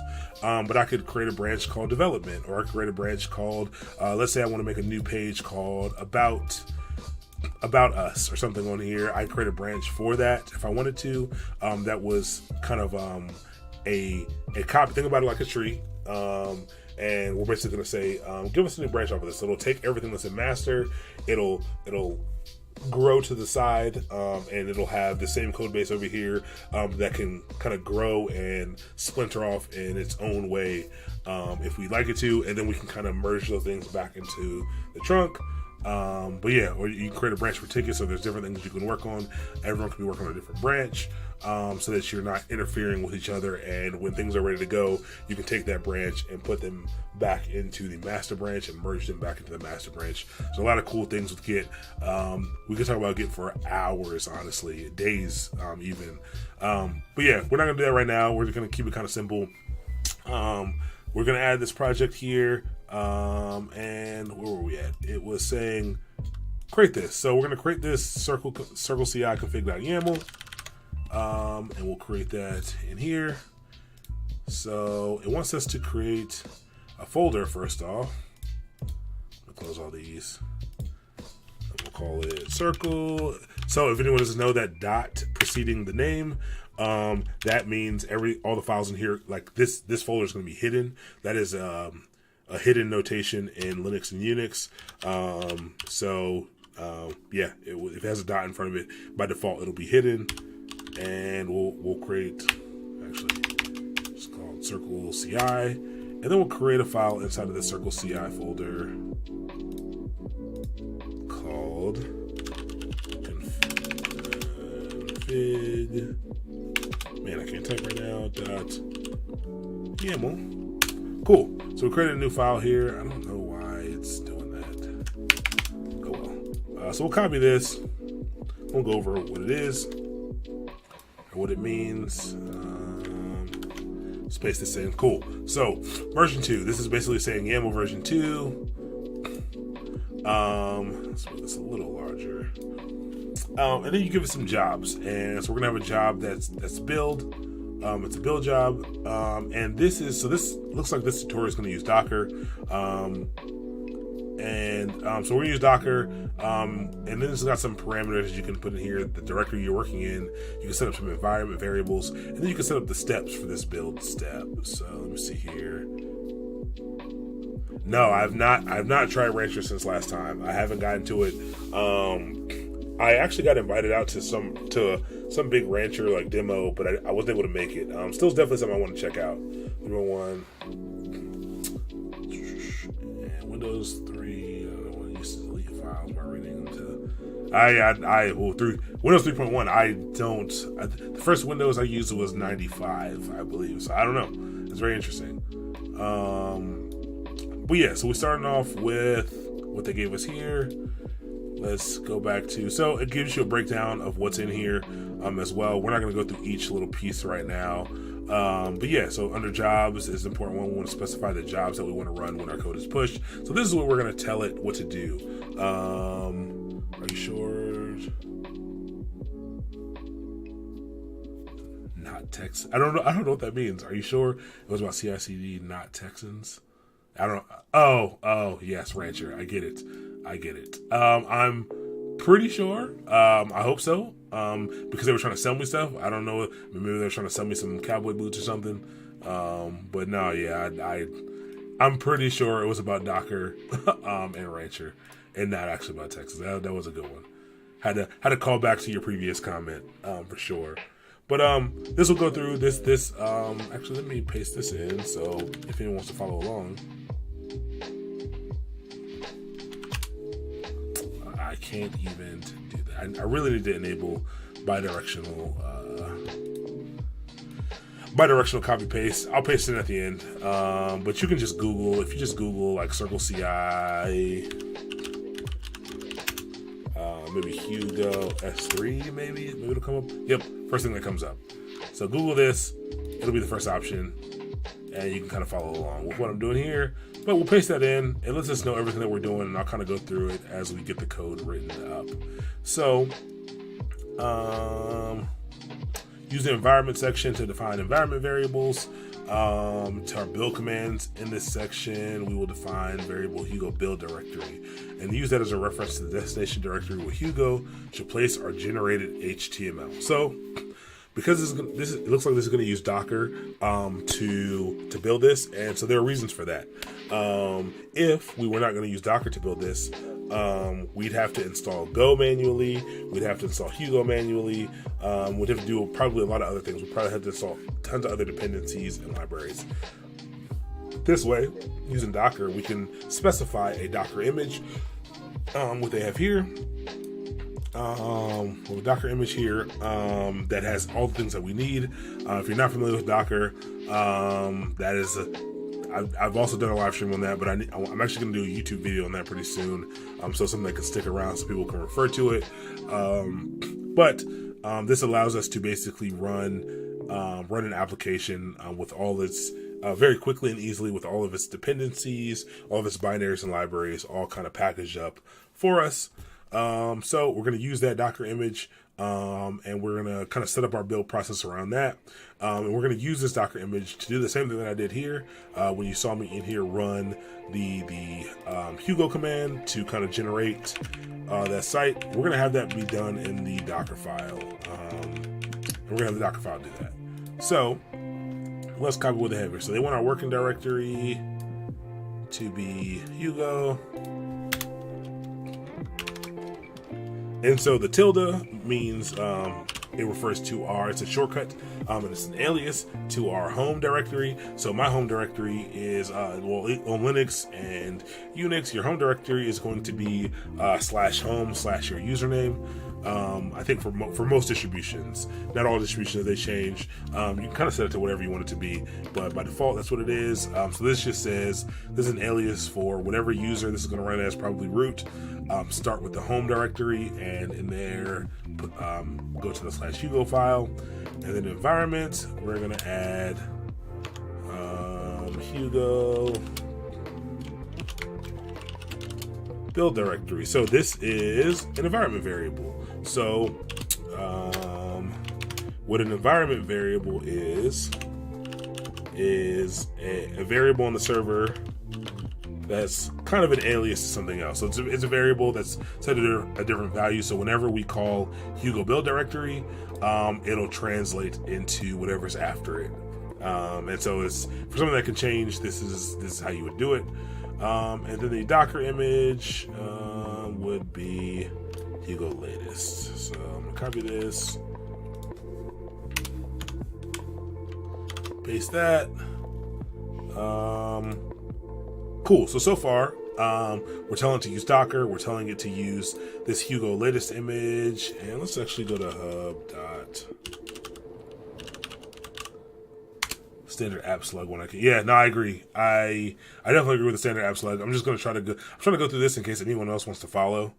Yeah, and I also want to see if this is up to date. I want to see how out of date this blog post is, to be honest.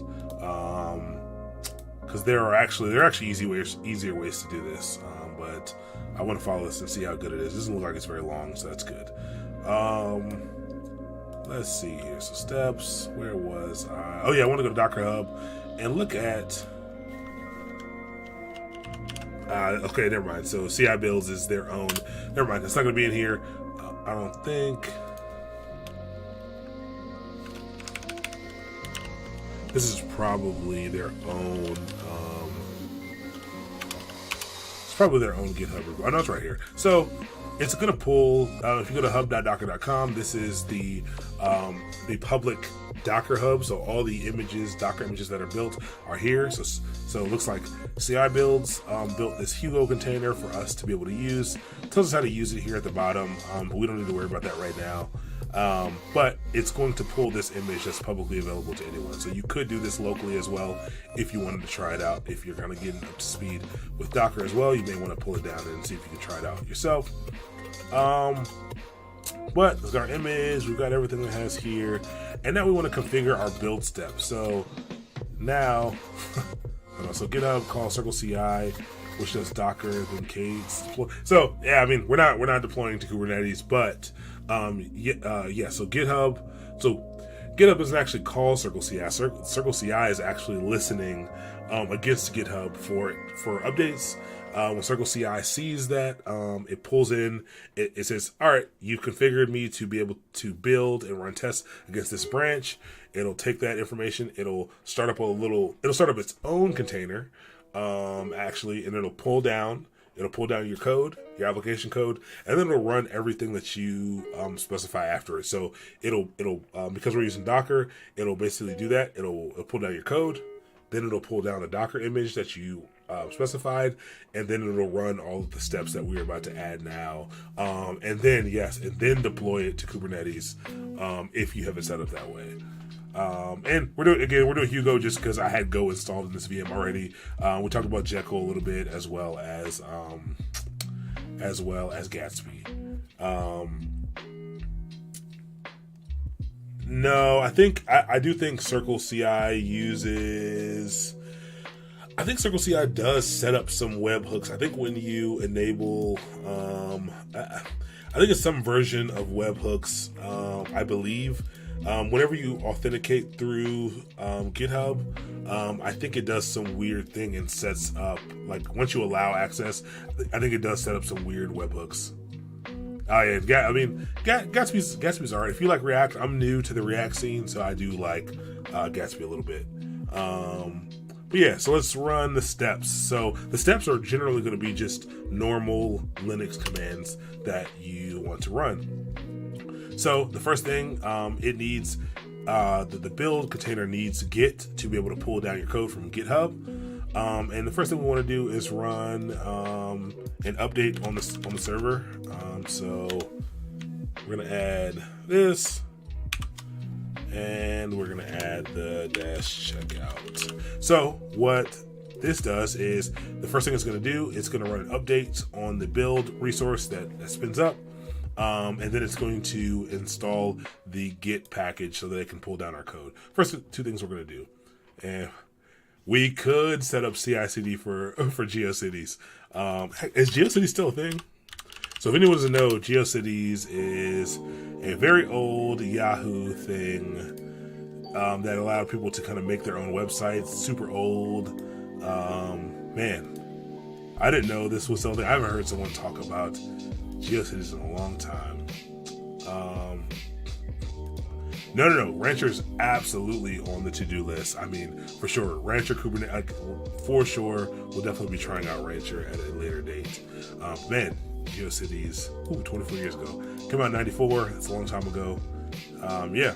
If you haven't seen anything about GeoCities, you should see if you can find some random old GeoCities sites because they are phenomenal. They're amazing. They're fun to look at for sure. What time is it? All right, 9:20. All right, cool. Let's get through the end of this. So cool. So what this is going to allow us to do is for the build container to pull down your code. Looks like it wants to add some Git sub modules here. I don't know why it doesn't give this all to us at once. And then it looks like it wants it to, so that it can have access to deploy to AWS.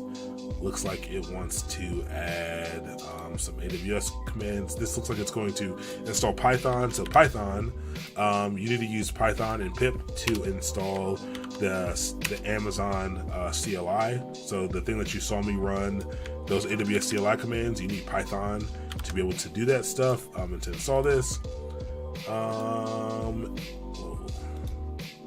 And then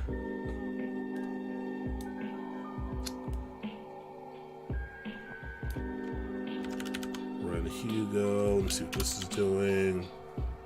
Oh, this is just telling it to do a production build, and it's going to run the Hugo command, and then it's going to refer. So this is how it refers to that environment variable that we set up top. So the same way we set Hugo builder, it's going to refer to that here, and it's going to get replaced by this. And cool. And so it adds in a testing framework. So there's this HTML proofer that basically checks our HTML and makes sure that it's proper. So you don't really need to know about HTML proofer, but this is what we're using. We talked about testing before. This is the test that it's going to be running to make sure our HTML is good to go. So cool. So I think that's everything we need. I wonder if it gives us an example of the full file.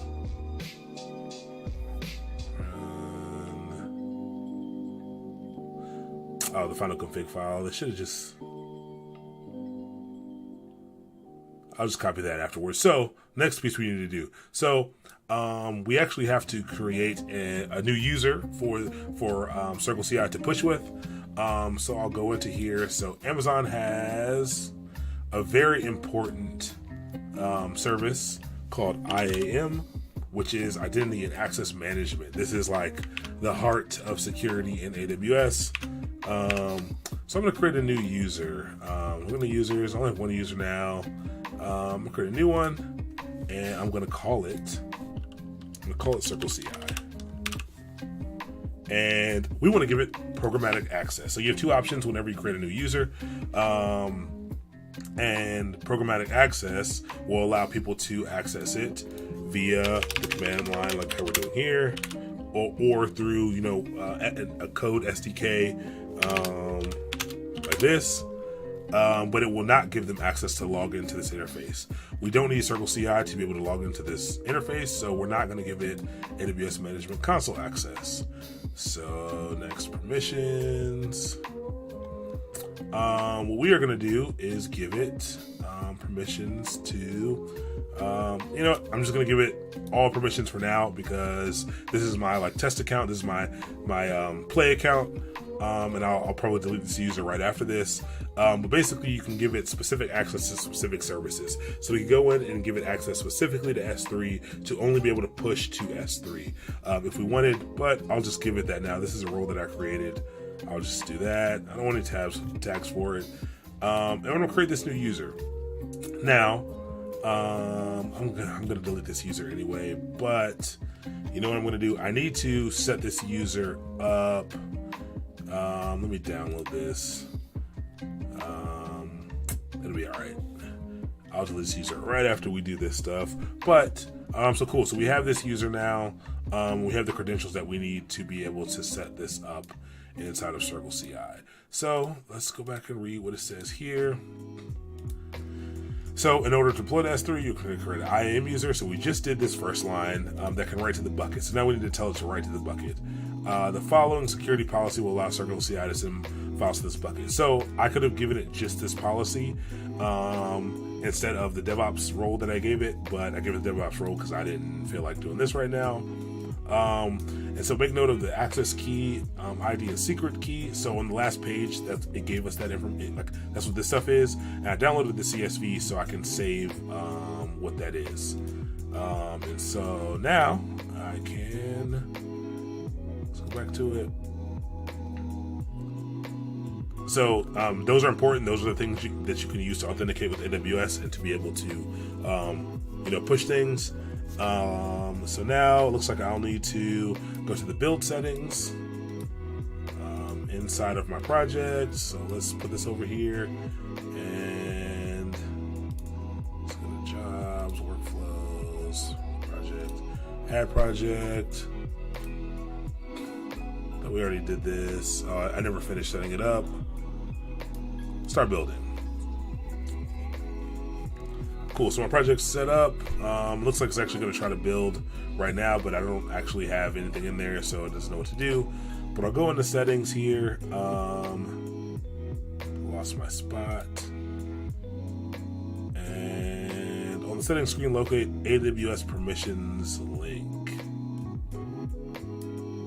Cool, that's actually really easy. So AWS permissions, then it has you paste in your access key and secret key. So what I'm gonna do is, I don't want to forget to change these and someone go spin up a bunch of stuff in my environment. Since I gave this kind of root access, I'm gonna go to my starting soon screen really quick while I input these credentials.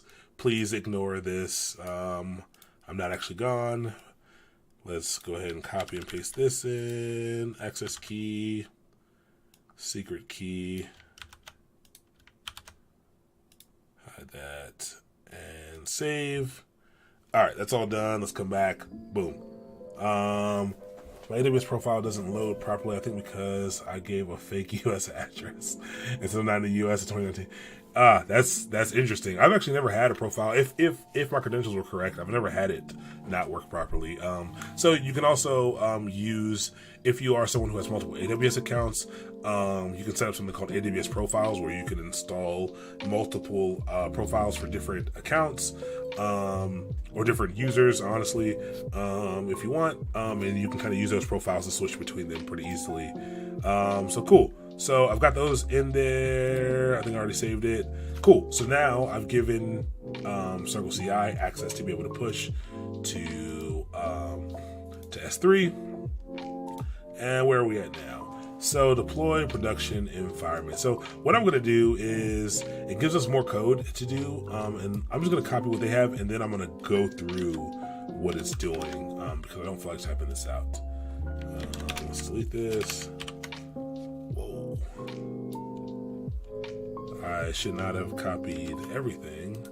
I just want what's in here.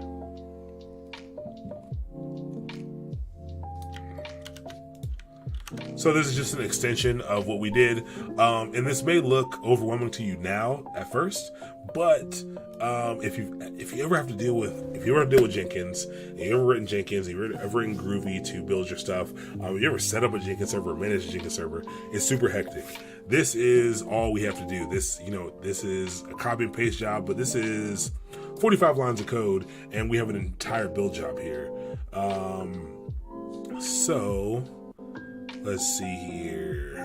So basically, same stuff here. They have some comments in here to let you know what's going on. We're gonna install Git, and we're gonna check out the repository. We're gonna install the submodules, and then it's gonna install the AWS CLI. So it needs access to AWS. It's gonna install the CLI for that. So these are the two commands to do that. These are just normal Linux commands.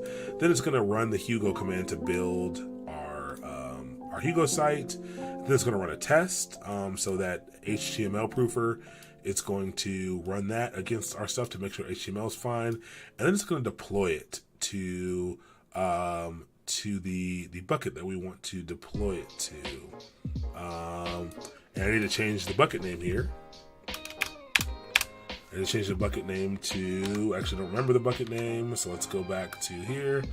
And it was mastermind-stream.com. So copy and paste this, and paste that in here, and I'll just do that. Cool. So what this is going to do is going to run all that stuff, and everything succeeds.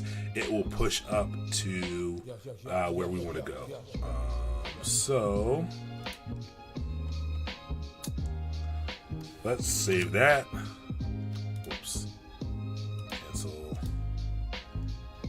Save this, make sure it's saved, and then let's make a change to our index.md and say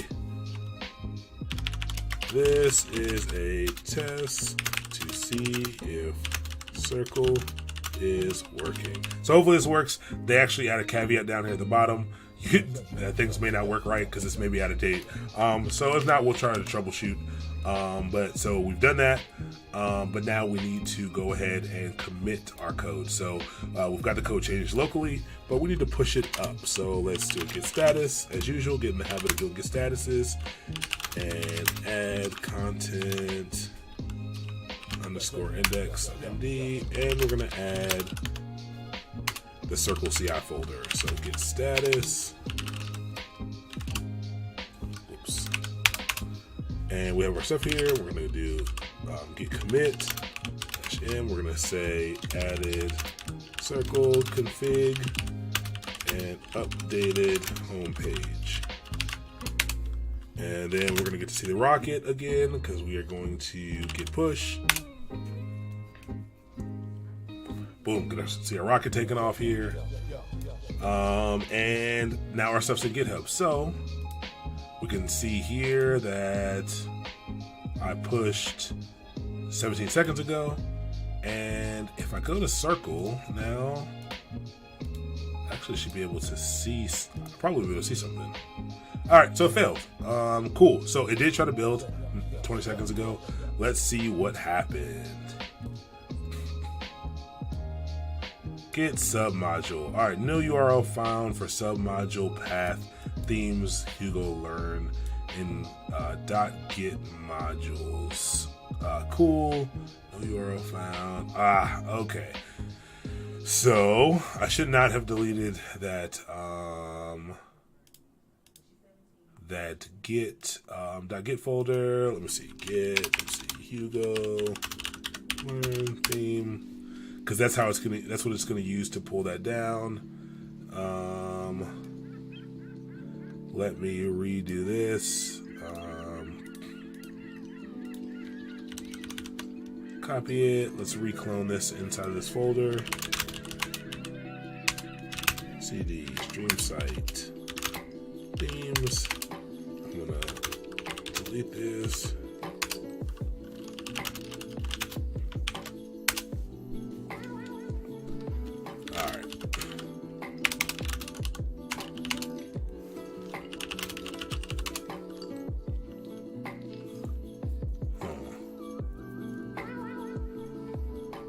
Oh yeah, but the get ignore should CD. What did I just do? I lost my train of thought here.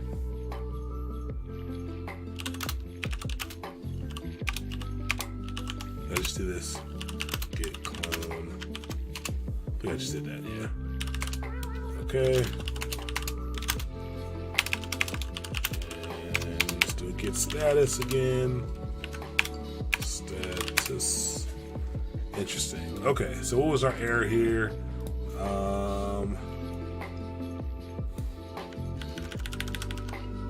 So it looks like it tried to add a get module for this. Other path.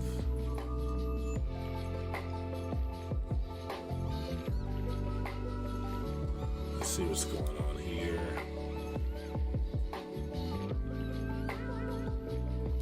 Ah, here we go. This seems like exactly what we're trying to do.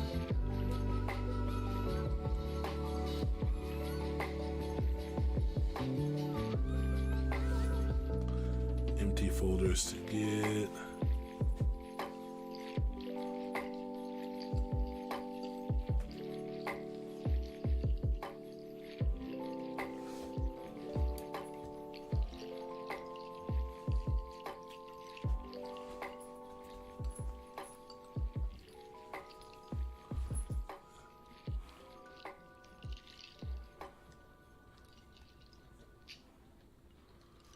Ah, okay. All right. So it looks like there's a get modules thing here that must have got built. Let's see here. Actually, may not need to do any of this.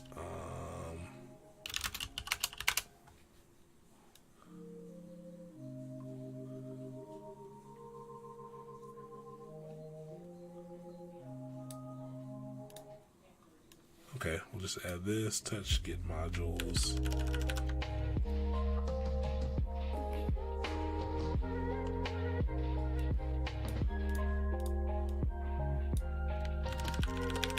I like this better. Cool, so this is how you can use the internet to figure out what you're doing wrong. Basically, this is a get submodules problem. We're gonna actually remove the entire themes directory. And I'm going to add a submodule. I'm going to take this. What else did it need? Submodules and themes.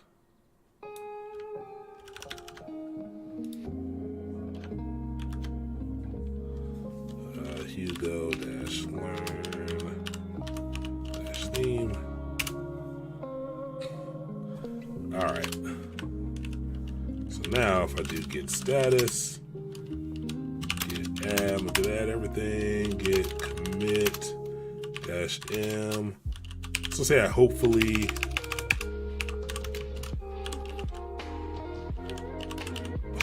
fixed submodule issue. And now we're gonna get push again. So as you can see, this should pick up that I pushed to master. You can see just that fast. I just pushed new code, and CircleCi, I picked that up immediately. So it also failed again. So I probably didn't do that right. This is annoying. Where's your path? Hugo learn theme, no URL. Hugo learn theme in .get modules. So is there a .get modules file?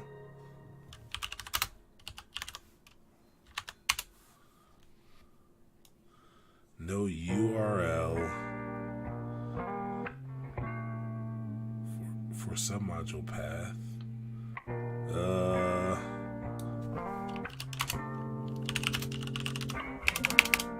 Let's see.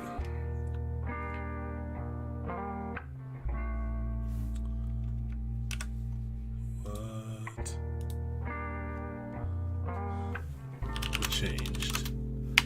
Let's build it. Let's do Hugo.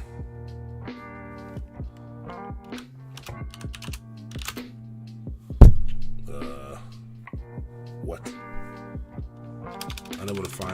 directory, themes.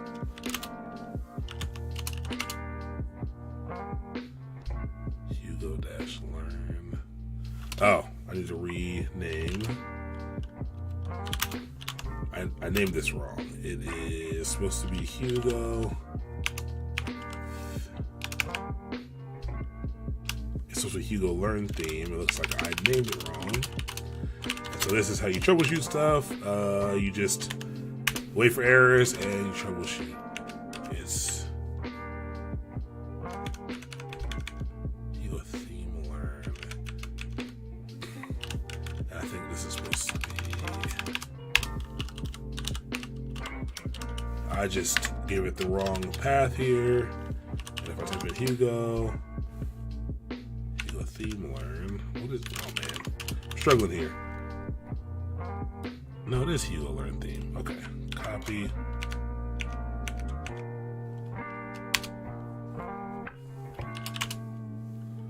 Let's.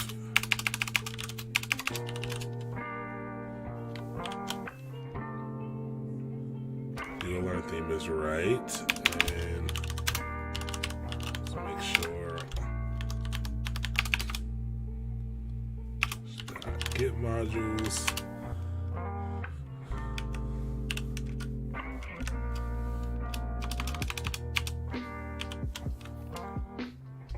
Learn theme, and then what is the okay, this should be right.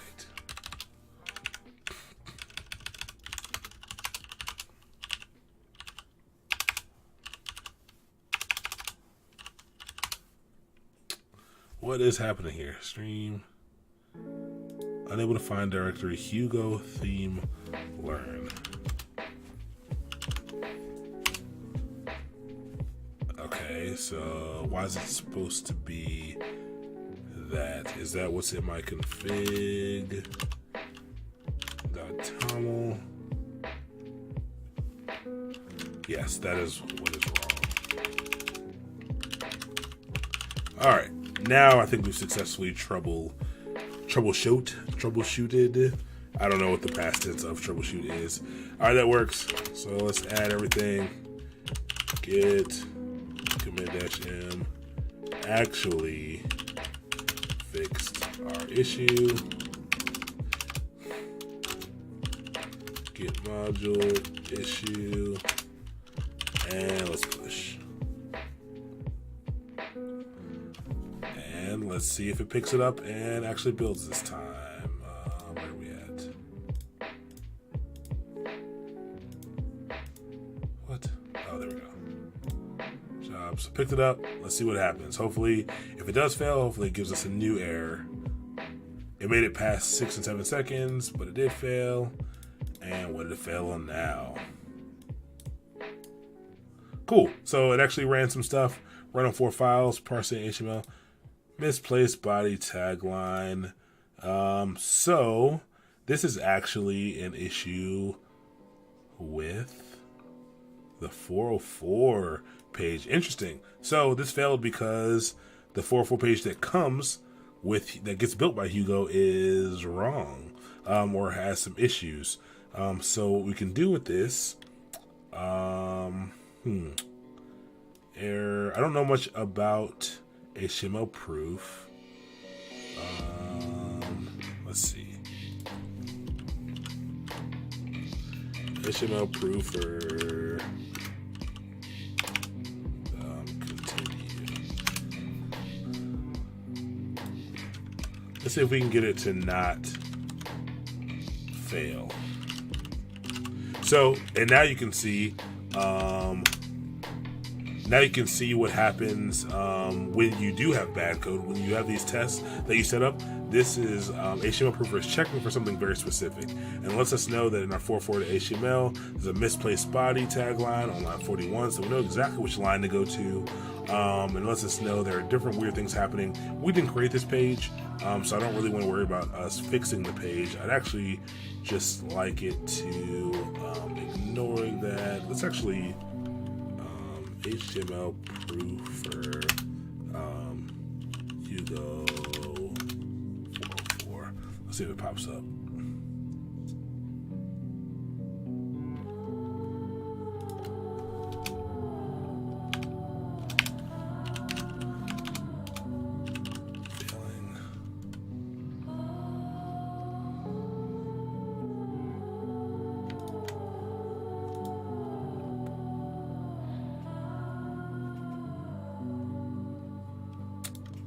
Let's see, HTML.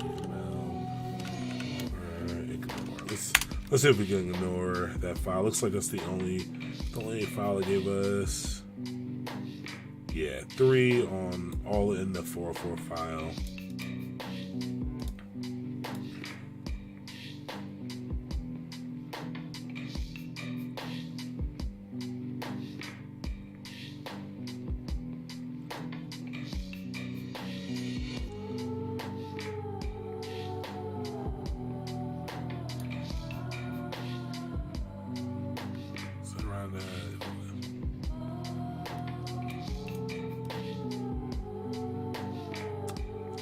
All right, so we'll try this. Let's try adding this to what we have here. In our config YAML.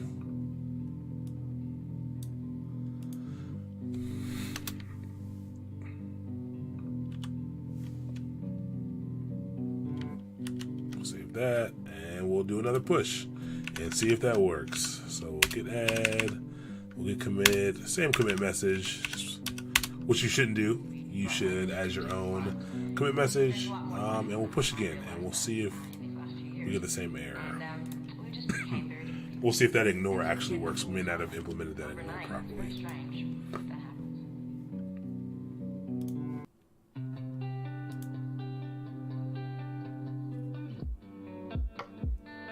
You actually watch the build and see what's happening. All right, same thing. So did not ignore. That was not the way we ignored our 404.html.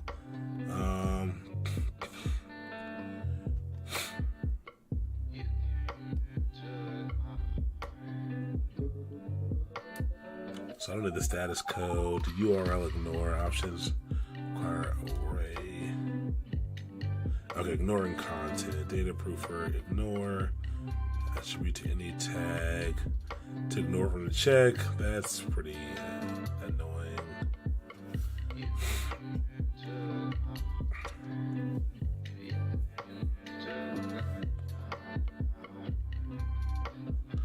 All right, so what we're actually gonna do, because I don't want to learn HTML proofer, this is bad. We are going to pull the test from our entire build process. What you shouldn't do, the tests are important, but just because, again, I didn't make this theme, and I don't use HTML proofer, I don't really feel like messing with it. We're gonna remove the entire test process from here, just so you can see it get deployed. If this were to pass, and again, you actually saw exactly what the tests are supposed to do. If we can get this to pass, then one, this stopped us from pushing something that could potentially be broken to our production servers, and we could fix that before it got out there. But we're just gonna actually deploy it now. Let me see. I'm gonna read the title, so I don't want to assume anything. But did you look at Netlify? Oh yeah, Netlify is great. Netlify actually has this drag and drop, new drag and drop feature, which does exactly what we're trying to do here, for sure. But it's a little too easy. It's a little too easy for sure. This is, I did want to show people a way to be able to use CI/CD pipelines for things that aren't static site generators, things that aren't just these static sites. So if anyone is on the job and needs to set up something for an application for a Node app or a Rails app or something like that, you can do that. But yes, Netlify is good. It for sure is good. is a good product, and maybe we'll definitely show people that. Like, you can actually take this code in the same way that I copied. We've already copied this code straight up to a bucket, and it works immediately out of the box. I've showed how quickly you can update it. Netlify, you could drag and drop in the same way that we uploaded the new data to the bucket by just running the AWS sync command. Netlify allows you to do that way. It is a beautiful product. I find that Netlify it's a great product for devs. It is an excellent product for devs, for sure. It doesn't solve... I've had a lot of devs actually try to use it for things that were more complex and realize the limitations of Netlify, but Netlify is 100% a great product. But yeah, so let's just see. Let's get add again. Let's get commit, same commit message. Let's get push. Let's see if this builds now. Got a rocket shooting off. Let's go to... Nope. I lost it. Where are we going? Cool. Let's see now that we're no longer running our tests. If it works. So we could push this code straight to the bucket. So Kenso Dev, we could push this code straight to the bucket. It will work fine. But we are trying to implement the CI/CD process. So it actually passed this time. And if we go back to the site itself, refresh, we should get the new stuff. Boom, this is the test to see if CircleCi is working. So you can see how CircleCi kind of runs that, and automatically we didn't have to tell it to do anything. It picked up our code from, where was I? It picked up our code automatically from GitHub. It ran tests against it, which failed, which is exactly what you want to see. All these tests failed, and we tried to troubleshoot each and every one. But again, the issue had nothing to do with the theme. Well, had nothing to do with anything that we did. It was an issue with how what's this thing called? This HTML proofer that CircleCi is using for their example blog, how it comes out of the box. I'm sure we can configure it to not fail for this, but no big deal. But it ran everything for us, and it actually deployed it for us. So, for something like this, which is a static site, this is not the best use case because static sites can be so easily deployed in other ways. Like Netlify absolutely is an equally easy way to drop stuff in, or just copying things to the S3 bucket. We could have actually gone into S3 here and just copy and pasted our files in right into here. We could have literally copied and pasted into here, and the same thing would have happened. But I wanted you guys to get a grasp of what continuous integration and continuous delivery is using GitHub and things like that.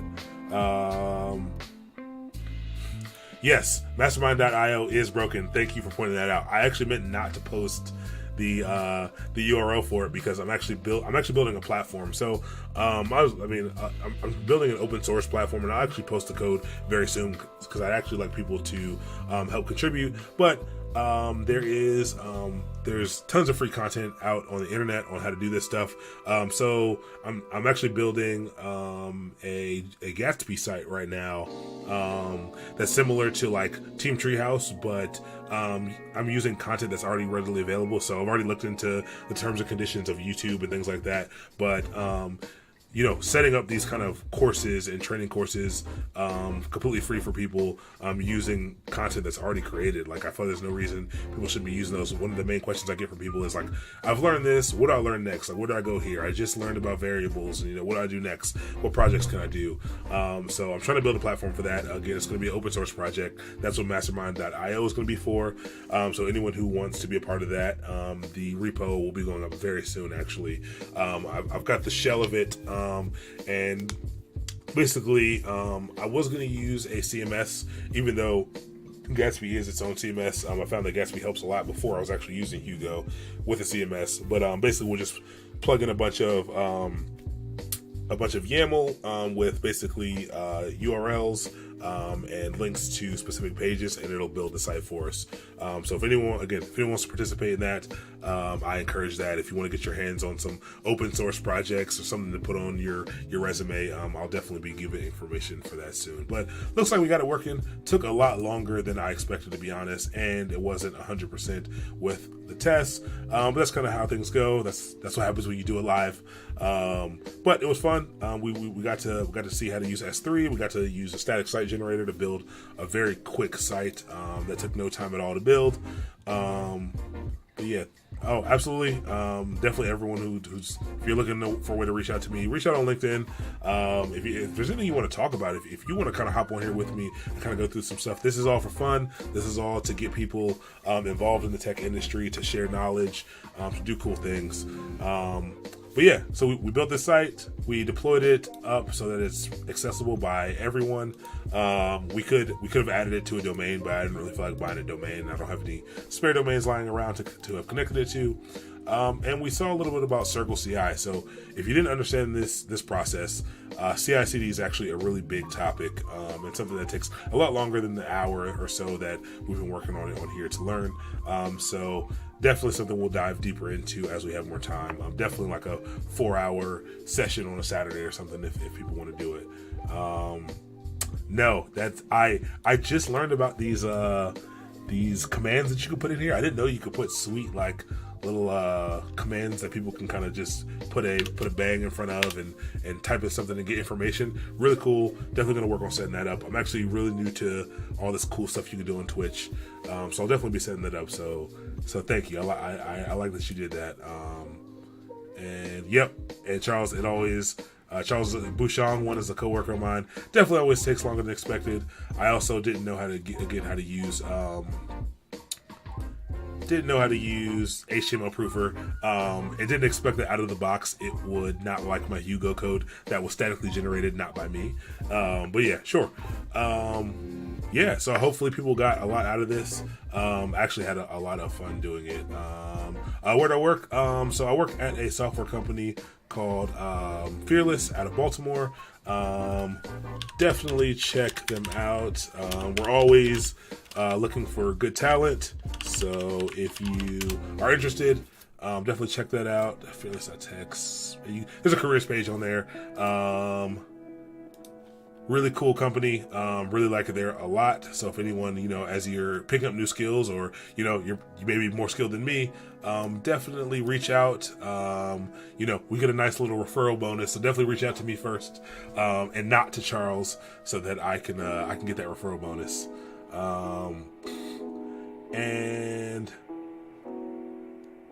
Sure, yeah, pass them along. Like I said, we're always looking for great talent. So, and it is always about a bonus. I was trying not to make this about money, but you guys took it there. I didn't take it there.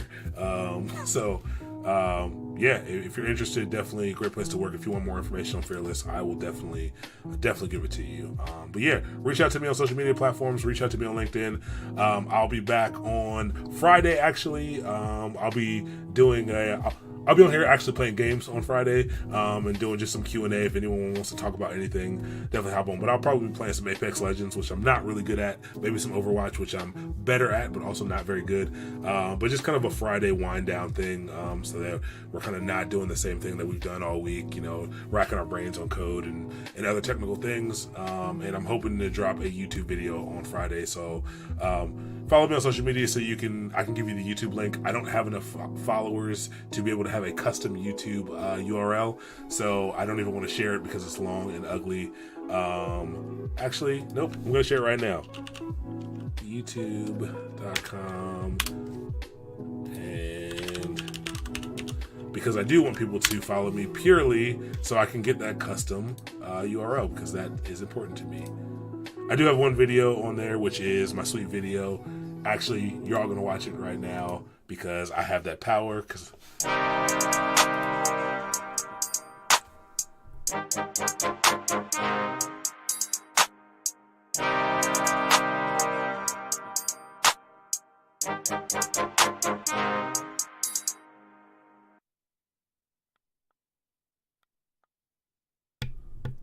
Yeah, the promo video in here is a little bit longer. Yeah, like I like J. Cole, but the promo video is a little longer and it has all my contact info on there after that.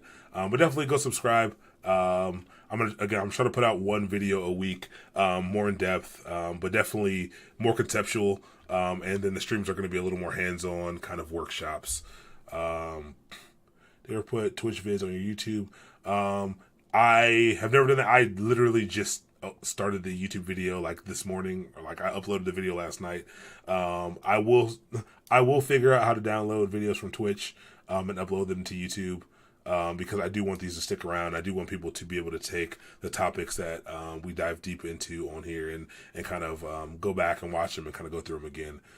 So I'll figure that out. If you know of a way to do that, definitely shoot me a message, because I don't. Oh, there we go. The community's so good. I love that. Restream.io. Perfect.